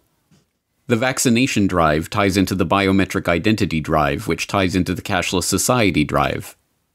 In Gates's vision, everyone will receive the government-mandated vaccinations, and everyone will have their biometric details recorded in nationally administered, globally integrated digital IDs. These digital identities will be tied to all of our actions and transactions, and if and when they are deemed illegal, they will simply be shut off by the government, or even the payment providers themselves. The Indian experiment in pioneering this biometric digital economy, an experiment with which Gates has been so intimately involved, also provides a perfect example of just how such a system will be abused. In January 2018, a report in the Tribune revealed that all of the details, including the name, address, postal code, photo, phone number, and email of all billion-plus Aadhaar registered Indians, was available for purchase on WhatsApp for 500 rupees, or about $7. The Unique Identification Authority of India that administers the Aadhaar scheme was then forced to admit that approximately 210 websites, including websites of the central government and state government departments, were displaying the list of government beneficiaries along with their name, address, other details, and Aadhaar numbers. Even more worryingly, newly obtained documents show that the Indian government is integrating Aadhaar-collected data to create a 360-degree database that will automatically track when a citizen moves between cities or buys new property, and integrate that data into a real-time geospatial database built by the country's space agency, ISRO. Only the most willfully obtuse could claim to be unable to see the nightmarish implications for this type of all-seeing, all-pervasive society, where every transaction and every movement of every citizen is monitored, analyzed, and databased in real time by the government. And Bill Gates is one of those willfully obtuse people. A current debate that's on in India and globally as well around data. Now, you've been an advocate of Aadhaar. You've supported it, you've defended it, and I think that the questions arise not on whether it's a good idea or not, but whether it should be made mandatory for every citizen, for every service possible, because it was envisaged as people accessing government subsidy using the Aadhaar card to avoid duplication and leakages. The question then is that India today is still grappling with putting in place a privacy framework, a privacy regulation, a data protection regulation. In that context, then, does it make sense, even though the matter is in court today, to link Aadhaar to every possible service? Well, Aadhaar is just something that avoids you pretending to be somebody else. That, you can have, fake people on the government payroll. Mm-hmm. Aadhaar, prevents you being on that payroll as a ghost worker. It prevents you from collecting things that you shouldn't collect or accessing a health record you shouldn't have access to. So the basic Aadhaar mechanism is an identity mechanism. And so it's too bad if somebody thinks that because Aadhaar is there, that in and of itself creates a privacy problem. Gates's response is, of course, disingenuous. The very purpose of a globally integrated ID grid and cashless payment architecture is to remove privacy from our lives. It should be no surprise, then, that this man who is not concerned about the privacy implications of a global, real-time electronic ID and digital payments grid is also a prime investor in EarthNow LLC, a company promising to deploy a large constellation of advanced imaging satellites that will deliver real-time, continuous video of almost anywhere on Earth. No, this Gates-driven agenda is not about money. It is about control. Control over every aspect of our daily lives, from where we go, to who we meet, to what we buy and what we do. The great irony is that this billionaire philanthropist, so often depicted as a cartoon superhero for his dazzling generosity, actually resembles nothing so much as a comic book supervillain, right down to the use of his vast wealth to sponsor Harvard University research into dimming the sun by spraying particles into the stratosphere. But once again, we are driven back to the question, who is this person? What ideology is driving this quest for control? And what is the end goal of this quest? Who is Bill Gates?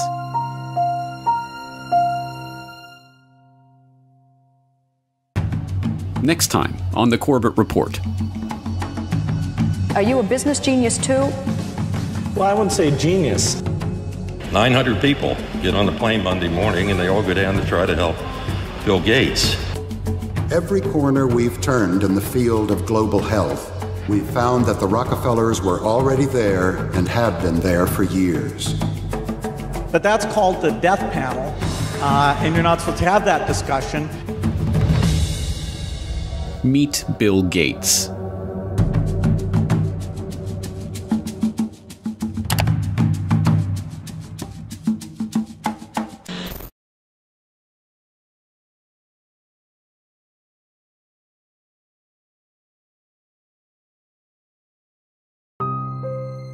Computer whiz kid, talented software developer, shrewd businessman, benevolent philanthropist, global health expert.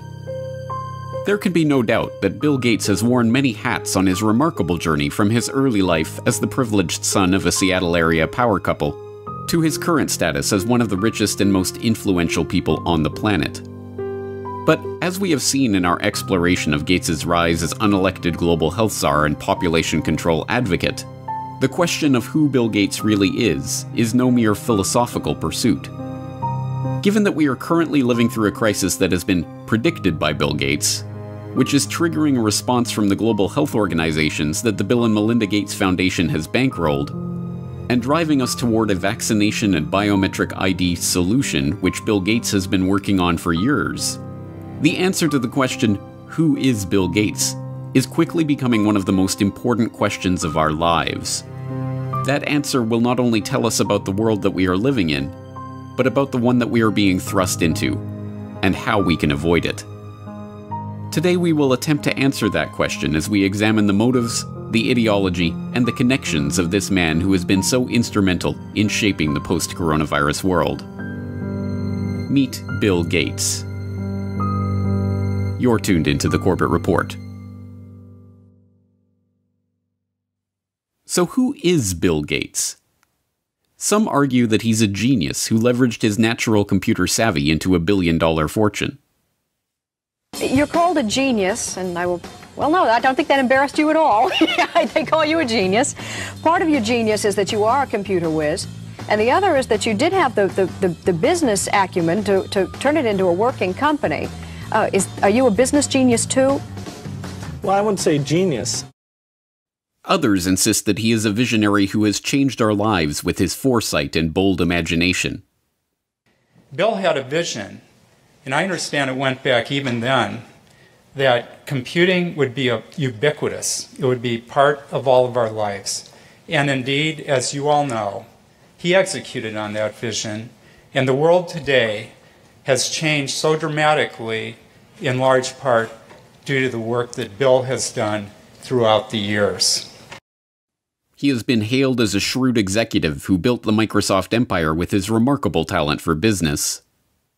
When the biographers and historians write the history of the 20th century, Bill Gates is going to go down as the best businessman of our century, and Microsoft is one of the greatest companies of the 20th century.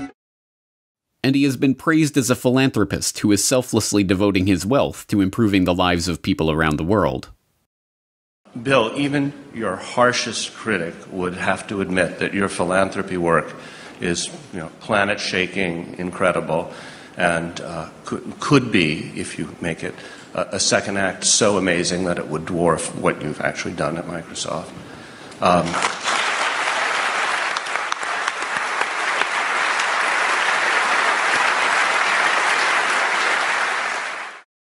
But, like anyone of his status, he has his detractors. In the 1990s, he was often portrayed as the greedy head of the evil Microsoft monopoly. Bill Gates isn't content with his Windows system running just a few PCs. He wants it to run the world, spreading like a computer virus into our faxes, our phones, our TV sets, and yes, even our toasters.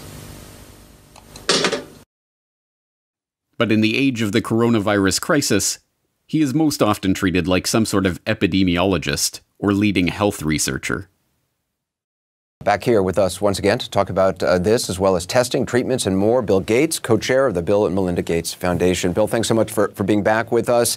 It's been a little over a month since you were here, and at that time, you said the U.S. had not hit its peak. So at this point, do you think we have peaked, and where do you think we are right now in kind of the arc of the pandemic? But in truth, none of these perspectives are accurate. Microsoft's big break famously came from a deal to provide software for IBM as they moved into the personal computer market. But the deal was not the result of Gates' technical genius or amazing business acumen.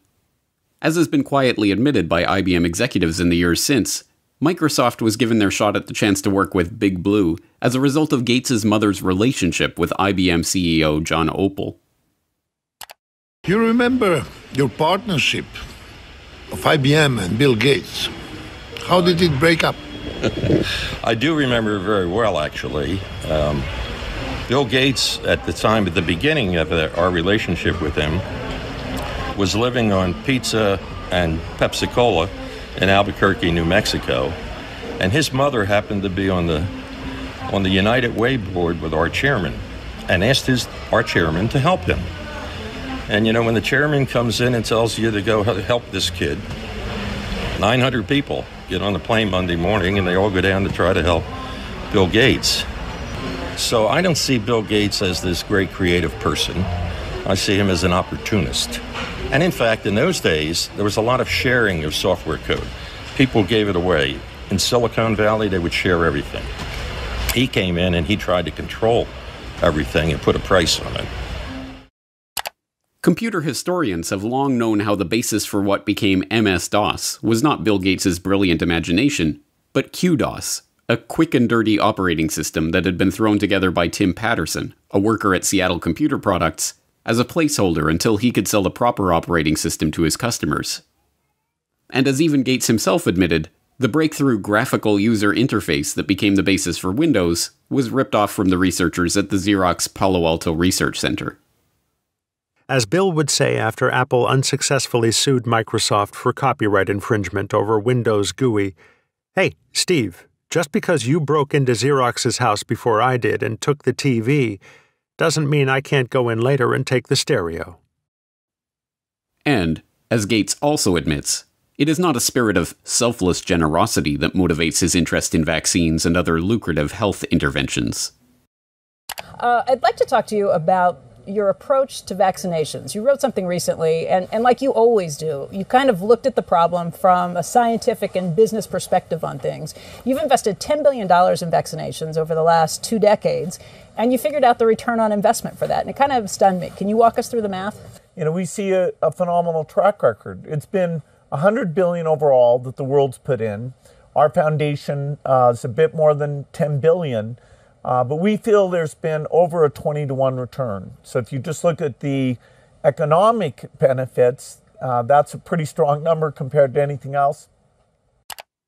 As we have seen, Gates's philanthropic investment scheme has paid off well, with his $50 billion net worth having ballooned to over $100 billion after his decade of altruism in the vaccine market. As critics of his foundation have repeatedly pointed out, the 9 million people who die every year of hunger would be best served by securing food supplies, running water, and other basic necessities, not costly medical interventions for rare diseases. But there is no return on investment to be made from that kind of charity. No, this is not about charity. It is about control. The population control grid that Gates has been quietly funding into existence for the past decade, a biometric identification system tied to a digital payments infrastructure that will be used to track, catalog, and control every movement, every transaction, and every interaction of every citizen, is just now coming into view. But the real question is, why is he doing this? What drives a man like Bill Gates, a man rich beyond the wildest dreams of avarice, to spend his time and invest his fortune in schemes to control the population? To find the answer to that question, we have to examine Gates's family background. Bill Gates, it should not be surprising to learn, was born into money. His great-grandfather, J.W. Maxwell, was the president of National City Bank in Seattle. His grandfather, Willard, was also a banker, and his grandmother, Adele, a prominent Seattle civic leader. Bill Gates' mother, Mary Maxwell Gates, was a scion of the Maxwell banking family and, by all accounts, as hard-driving as her forebears. She served as a director of several companies, including First Interstate Bancorp and KIRO-TV of Seattle. She served as a regent at the University of Washington, and she was appointed to the board of the United Way of America, where, as we have seen, she persuaded IBM CEO John Opel to help her son in his fledgling software development career.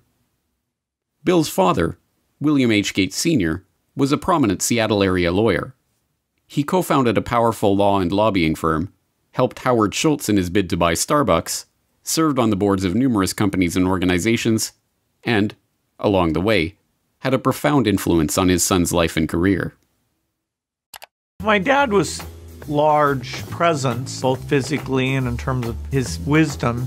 He worked very hard, so he'd leave in the mornings, often before we had breakfast, and get home in time for dinner. You know, I always looked up to my dad in terms of how hard he worked. At the dinner table, my dad would go through various lawsuits and expect us to follow along. He had high expectations. The young Bill Gates, technically William H. Gates III, although his card-playing family dubbed him Trey, learned much from his parents. From his mother's banking family, he inherited a nose for the dollar, as one childhood friend's father called it. From his hard-driving, legal-minded father, he learned the value of legalizing business arrangements. As a child, he even had a legal contract drawn up to grant him the use of his older sister's baseball mitt. These traits would not earn him many friends, but they served him well as he began to bring order to the anarchic software development community of the 1970s. At that time, software for the brand new personal computer market was the realm of computer hobbyists, people whose excitement about the microcomputer revolution and love of engineering and problem-solving led them to develop and share code freely with each other. But this was no good for the young Bill Gates, who, even before Microsoft was off the ground, was already dreaming of commoditizing this hobby and turning it into the basis of a business empire. In 1976, with the ink still wet on Microsoft's first contract with Micro Instrumentation and Telemetry Systems of Albuquerque, New Mexico, the then 21-year-old Gates wrote an open letter to hobbyists, excoriating the early computer enthusiasts who represented his main market for sharing Microsoft's code for Altair Basic. As the majority of hobbyists must be aware, most of you steal your software. Hardware must be paid for, but software is something to share. Who cares if the people who worked on it get paid? Is this fair? The royalty paid to us, the manual, the tape, and the overhead make it a break-even operation. One thing you do is prevent good software from being written. Who can afford to do professional work for nothing? What hobbyist can put 3 man-years into programming, finding all bugs, documenting his product, and distribute for free? The fact is, no one besides us has invested a lot of money in hobby software. We have written 6800 BASIC and are writing 8080 APL and 6800 APL, but there is very little incentive to make this software available to hobbyists. Most directly, the thing you do is theft.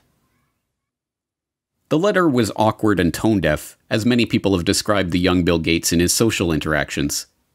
It heaped vitriol on the very people who would be the customers of any future business, and tried to change an established culture of sharing software code merely by decree.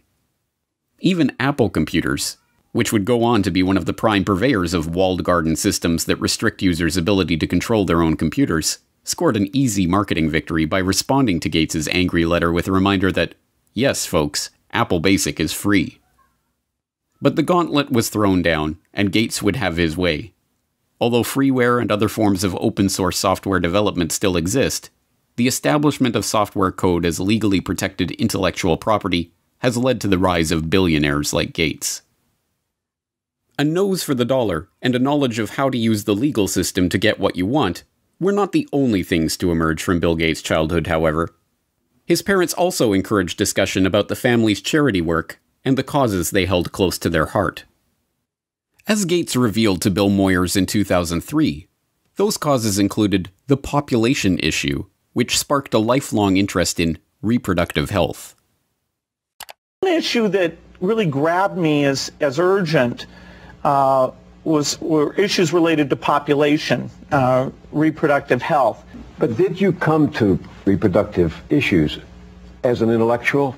When I was growing up, my parents were always involved in various volunteer things. My dad was head of Planned Parenthood, and it was very controversial to be involved with that. Gates tips his hand when he equates issues related to population with reproductive health. The topic is particularly controversial because population control and reproductive health have been used for half a century as a euphemism for eugenics, the discredited pseudoscience that holds that certain families are fit to be leaders of society by virtue of their superior genes. As we saw in Why Big Oil Conquered the World, eugenics was a field named and codified by Francis Galton, cousin of Charles Darwin. Ostensibly concerned with heredity and what would later be known as genetics, the eugenicists believed that the rich and powerful were rich and powerful not because of luck or chance or happenstance, and certainly not from the deployment of cutthroat business tactics and underhanded dealings. No, the rich and powerful had attained their status because they came from better stock. Conversely, the poor were poor because of their defective germplasm. As transparent as it seems to us today that this ideology was a self-serving self-justification for the ruling class, it was quickly taken up as the great social crusade of the early 20th century. From Teddy Roosevelt to H.G. Wells to Julian Huxley to Winston Churchill, there was widespread support for the eugenicist notion that society must strive to make sure that the rich and well-born breed as much as possible, and the poor, infirm, and feeble-minded be prevented from having children. A common eugenicist argument was that the scarce resources of society should not be used to support the lower classes, as that only encouraged more of their kind. Instead, life-saving medical care and intervention should be rationed so that those resources can be best put to use elsewhere. So-called negative eugenicists even took things further, with some, like famed playwright George Bernard Shaw, calling for people to be called before a state-appointed board to justify their existence or be put to death. But there are an extraordinary number of people whom I want to kill. Not in any unkind or personal spirit, but it must be evident to all of you, you must all know half a dozen people at least, who are no use in this world, who are more trouble than they are worth. And I think it would be a good thing to make everybody come before a properly appointed board, just as he might come before the income tax commissioners, and say every 5 years or every 7 years, just put him there and say, sir or madam, now will you be kind enough to justify your existence? But in the post-World War II era, as the name of eugenics became tarred by association with the Nazi atrocities, the talk of death panels and other harsh eugenicist notions was dropped from public conversation. Now, the quest to reduce the size of the poor population was spoken of as population control and reproductive health. Still, occasionally, these old negative eugenics ideas are revisited in moments of candor.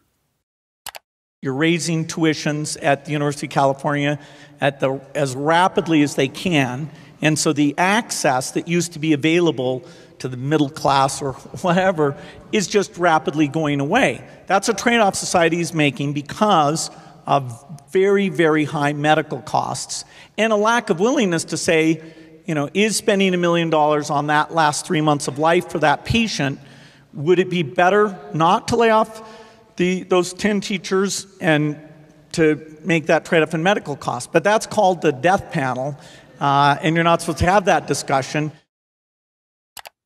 It is worth questioning why this man, who openly muses about death panels and the trade-offs of providing healthcare to the elderly, is to be taken completely at face value in his attempts to slow population growth in the Third World, or to handle a coronavirus health crisis that primarily affects the elderly. That the Gates agenda is being driven by a eugenicist ideology is suggested by multiple lines of evidence, both historical and current. As we have also seen in Why Big Oil Conquered the World, the Rockefeller family was instrumental in funding and promoting eugenics, both in America and overseas. The Rockefellers helped fund the Eugenics Record Office. The founding director of the Rockefeller Institute for Medical Research, William Welch, sat on the ERO's board and helped direct its activities. The Rockefellers sponsored the studies of the eugenics researchers at the Kaiser Wilhelm Institutes in Germany, including Ernst Rudin, who would go on to draft Nazi Germany's forced sterilization law. And, when the American Eugenics Society became embarrassed of its own name, its longtime director, Frederick Osborne, merely took over as president of the Rockefeller-founded Population Council. This dedication to the cause of public health did not escape the approving gaze of Bill Gates Sr. In a chapter of his 2009 book, Showing Up for Life, called Walking with Giants, he writes admiringly of the Rockefellers and their influence in the field. Every corner we've turned in the field of global health, we've found that the Rockefellers were already there and had been there for years. When we committed to childhood immunization, we found ourselves building on efforts the Rockefeller Foundation had helped launch and fund in the 1980s. When we became interested in fighting malaria and tuberculosis, we learned that the Rockefellers had been studying the prevention and treatment of such diseases around the globe for, in some cases, as long as 100 years. A similar dynamic held true in the case of HIV/AIDS. A lesson we learned from studying and working with the Rockefellers is that to succeed in pursuing audacious goals, you need like-minded partners with whom to collaborate. And we learned that such goals are not prizes claimed by the short-winded. The Rockefellers stay with tough problems for generations. As Gates Sr. suggests, it is by working with like-minded partners that such great achievements in the field of global health can be made. For the Gates, these like-minded partners include the Rockefellers themselves. Bill Gates Sr. got to discuss global health, agriculture, and environment with the likes of David Rockefeller Sr. and David Rockefeller Jr. at a meeting on Philanthropy in a Global Century at Rockefeller University campus in 2000. And Bill Gates, as we have seen, co-hosted a meeting on reducing the population with David Rockefeller in 2009. But the most salacious hints of a deeper agenda are not to be found in the Gates' public associations, but in the associations that they have tried to hide from the public. Jeffrey Epstein may be dead, but this story isn't. A shocking new report from the New York Times sheds light on the connection between Microsoft founder Bill Gates and the late Jeffrey Epstein. After Gates' name came up in connection with Epstein and MIT Media Lab, Gates gave a statement to the Wall Street Journal where he insisted he did not have any business relationship or friendship with Epstein. But new reporting from the New York Times outlines numerous meetings between Gates and Epstein and a conversation with Bill and Melinda Gates' foundation, a connection between their foundation and JP Morgan to set up a charitable fund that would financially benefit Epstein. You know what I want to know? Why? Beginning in August of last year, a string of information connecting Bill Gates to convicted sex offender Jeffrey Epstein began to emerge. Flight logs revealed that Gates had flown on Jeffrey Epstein's private jet.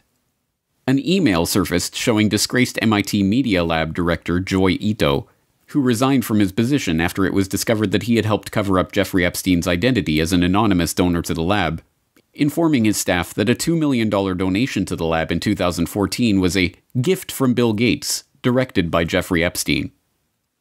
As the story gained momentum, Gates tried to downplay the relationship, with a Gates spokesperson protesting that Gates didn't know it was Epstein's plane, and Gates himself insisting that, "I didn't have any business relationship or friendship with Epstein." This was immediately contradicted by the New York Times, who reported in October of 2012 that Gates had in fact met with Epstein on multiple occasions, even going so far as to discuss the creation of a multi-billion-dollar charitable fund with seed money from the Bill and Melinda Gates Foundation and JP Morgan Chase. According to the Times, Gates emailed his colleagues about Epstein in 2011. "His lifestyle is very different and kind of intriguing, although it would not work for me."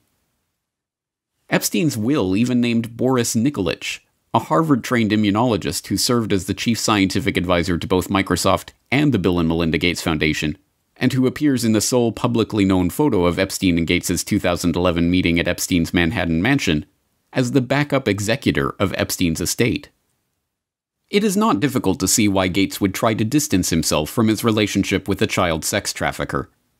Epstein, after all, is suspected of ensnaring high-ranking politicians, businessmen, and even royalty in an intelligence-directed honeypot operation, recording them in the act of sexually abusing underage girls and using that evidence as blackmail. But, as it turns out, the attempt to suppress the Gates-Epstein story may have been an attempt to suppress the revelation of an altogether different shared interest. Sources say several accusers have come forward in New Mexico, where Epstein owns a sprawling ranch. According to a new report published in the New York Times, not verified by NBC News, Epstein wanted to use the ranch for controlled breeding, using his DNA to improve humanity. Citing 2 award-winning scientists and an advisor to large companies and wealthy individuals, the article reports Epstein surrounded himself with leading scientists and would tell them he wanted to have 20 women impregnated at a time on the ranch. The already scarcely believable Jeffrey Epstein story took another bizarre turn in August of 2019, when it was reported that Epstein hoped to seed the human race with his DNA. As the New York Times explained, Epstein's plan to impregnate 20 women at a time at his New Mexico ranch in order to seed the human race with his DNA, a plan he told to a number of the scientific luminaries he kept in his orbit, put a modern gloss on a very old idea. Mr. Epstein's vision reflected his long-standing fascination with what has become known as transhumanism, the science of improving the human population through technologies like genetic engineering and artificial intelligence. Critics have likened transhumanism to a modern-day version of eugenics, the discredited field of improving the human race through controlled breeding. Epstein's interest in genetics led him to sponsor a number of scientists working in the field, including George Church, a Harvard geneticist whose lab received funding from Epstein's foundation from 2005 to 2007 for cutting-edge science. Church publicly apologized for his connection to Epstein, which included several meetings a year from 2014 onward. This was neither the first nor the last time that this unassuming Harvard biologist, whose cutting-edge science often strays into controversial areas, caused a public scandal. In 2019, Church proposed a genetics dating app, which was immediately denounced as applied eugenics. Church also acted as scientific advisor to Editas Medicine, a startup seeking to use the genome editing tool CRISPR-Cas9 to eliminate diseases by deleting the parts of a genetic code responsible for the illness. In 2015, the company announced it had raised $120 million from a group led by Epstein's appointed backup executor, Dr. Boris Nikolic. Naturally, that group of investors included Bill Gates. Yes, Bill Gates is certainly following his father's advice to collaborate with like-minded partners. So the question remains, is Bill Gates motivated by eugenics? Given that eugenics went underground over half a century ago, we are unlikely ever to unearth a frank admission along those lines from Gates himself. After all, there are no longer any card-carrying members of the American Eugenics Society. The society was rebranded in the 1970s when, as the society's founder noted, it became evident that changes of a eugenic nature would be made for reasons other than eugenics, and that tying a eugenic label on them would more often hinder than help their adoption. But there was an American Eugenics Society in the 1920s, and it just so happened to boast a William H. Gates on its member roster. But perhaps that is just a coincidence. And there was an American Eugenics Society in the 1960s, when William H. Gates II was preceded as head of Planned Parenthood by Alan Guttmacher, who simultaneously served as the director of the American Eugenics Society. And perhaps it was coincidence that the Bill and Melinda Gates Foundation organized their London Summit on Family Planning, at which the Gates recommitted themselves to funding population control in the Third World, in July 2012, on the anniversary of the first International Eugenics Congress, held in London exactly 100 years prior. And perhaps it is reaching to compare the young Bill Gates' dating preferences to the genetic-based dating favored by modern-day eugenicists. I interviewed several women who had dated Bill just briefly, and one told me the very first question Bill asked her was, "What did you score on your SAT test?" You know, this is not exactly, you know, what a young woman wants to hear. For Bill Gates, though, he had scored a perfect 800 on his math portion of the SAT, and this was a matter of pride with him, and he wanted to make sure whoever he was dating, you know, had scored a pretty high grade. No. We cannot expect an answer about Bill Gates' true motives to come from Gates himself.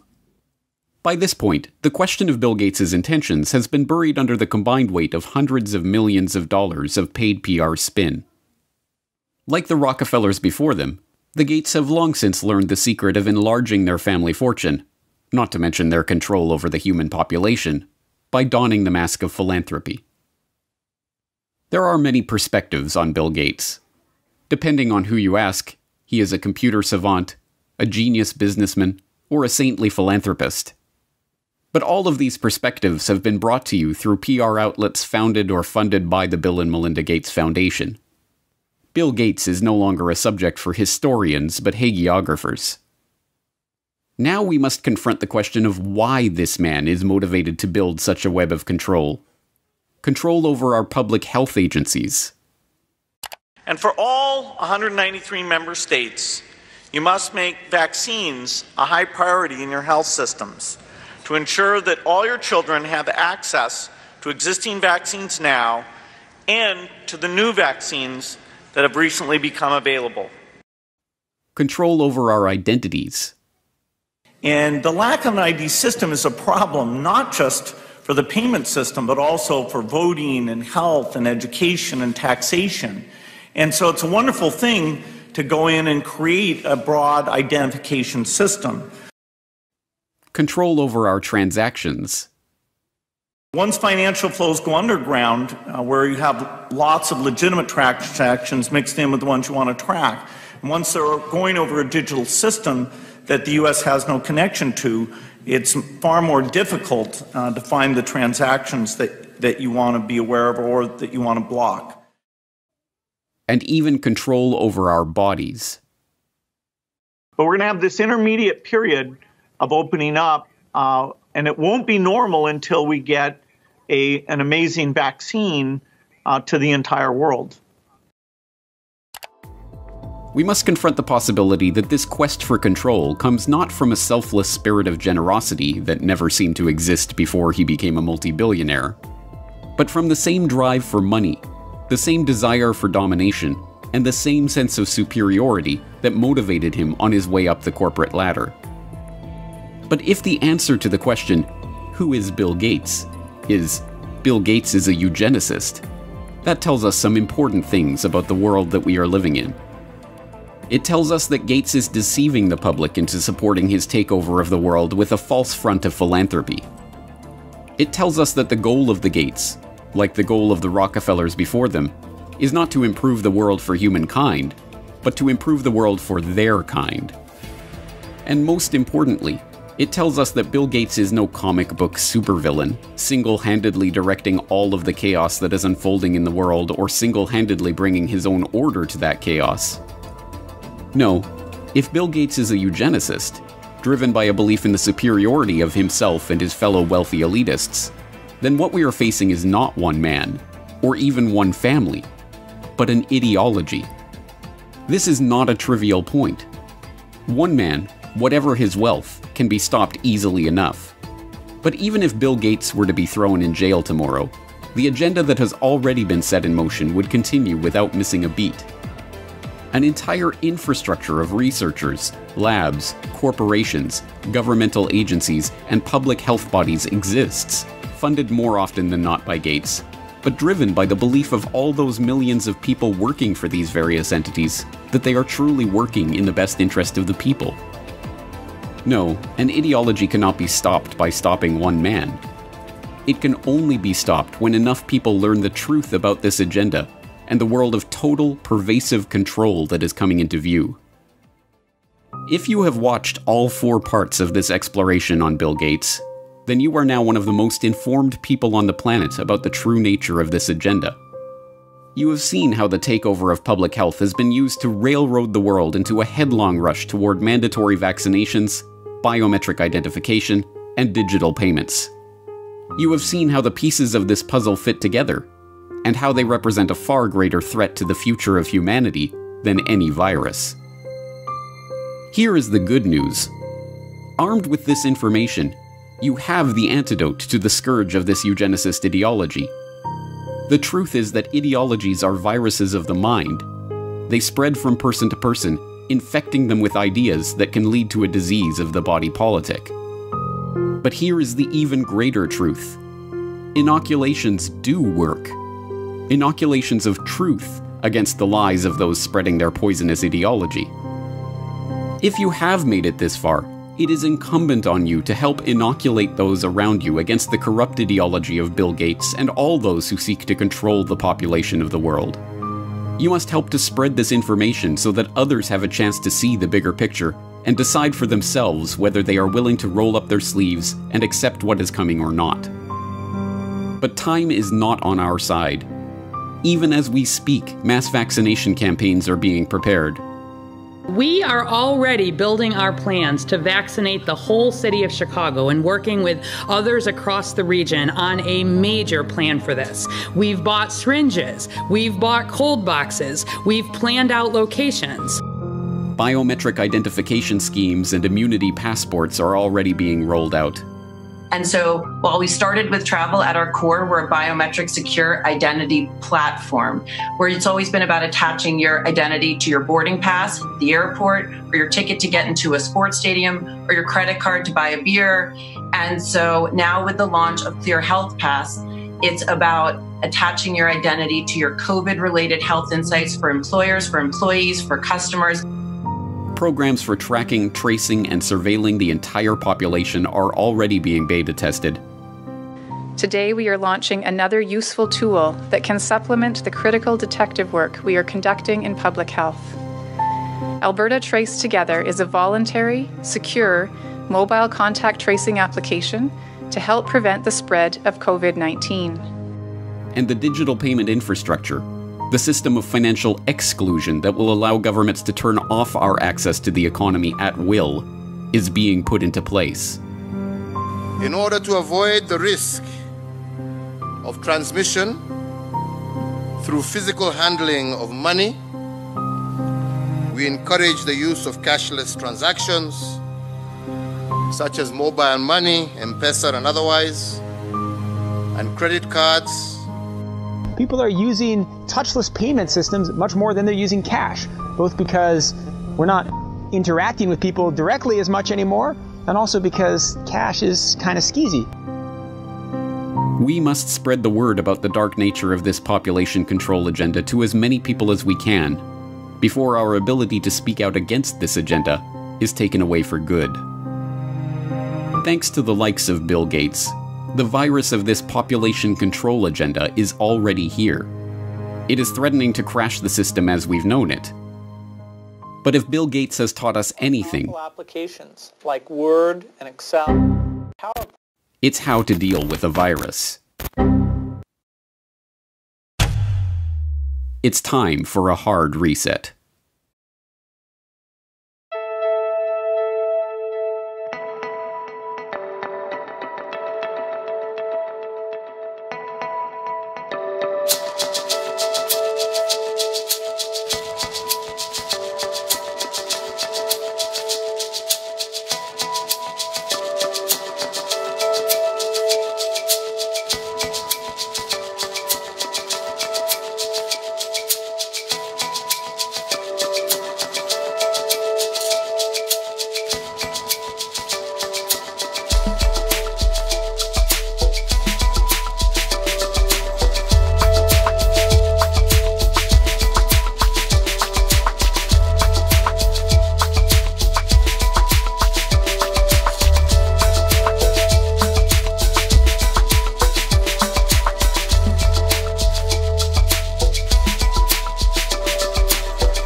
Vaccinate.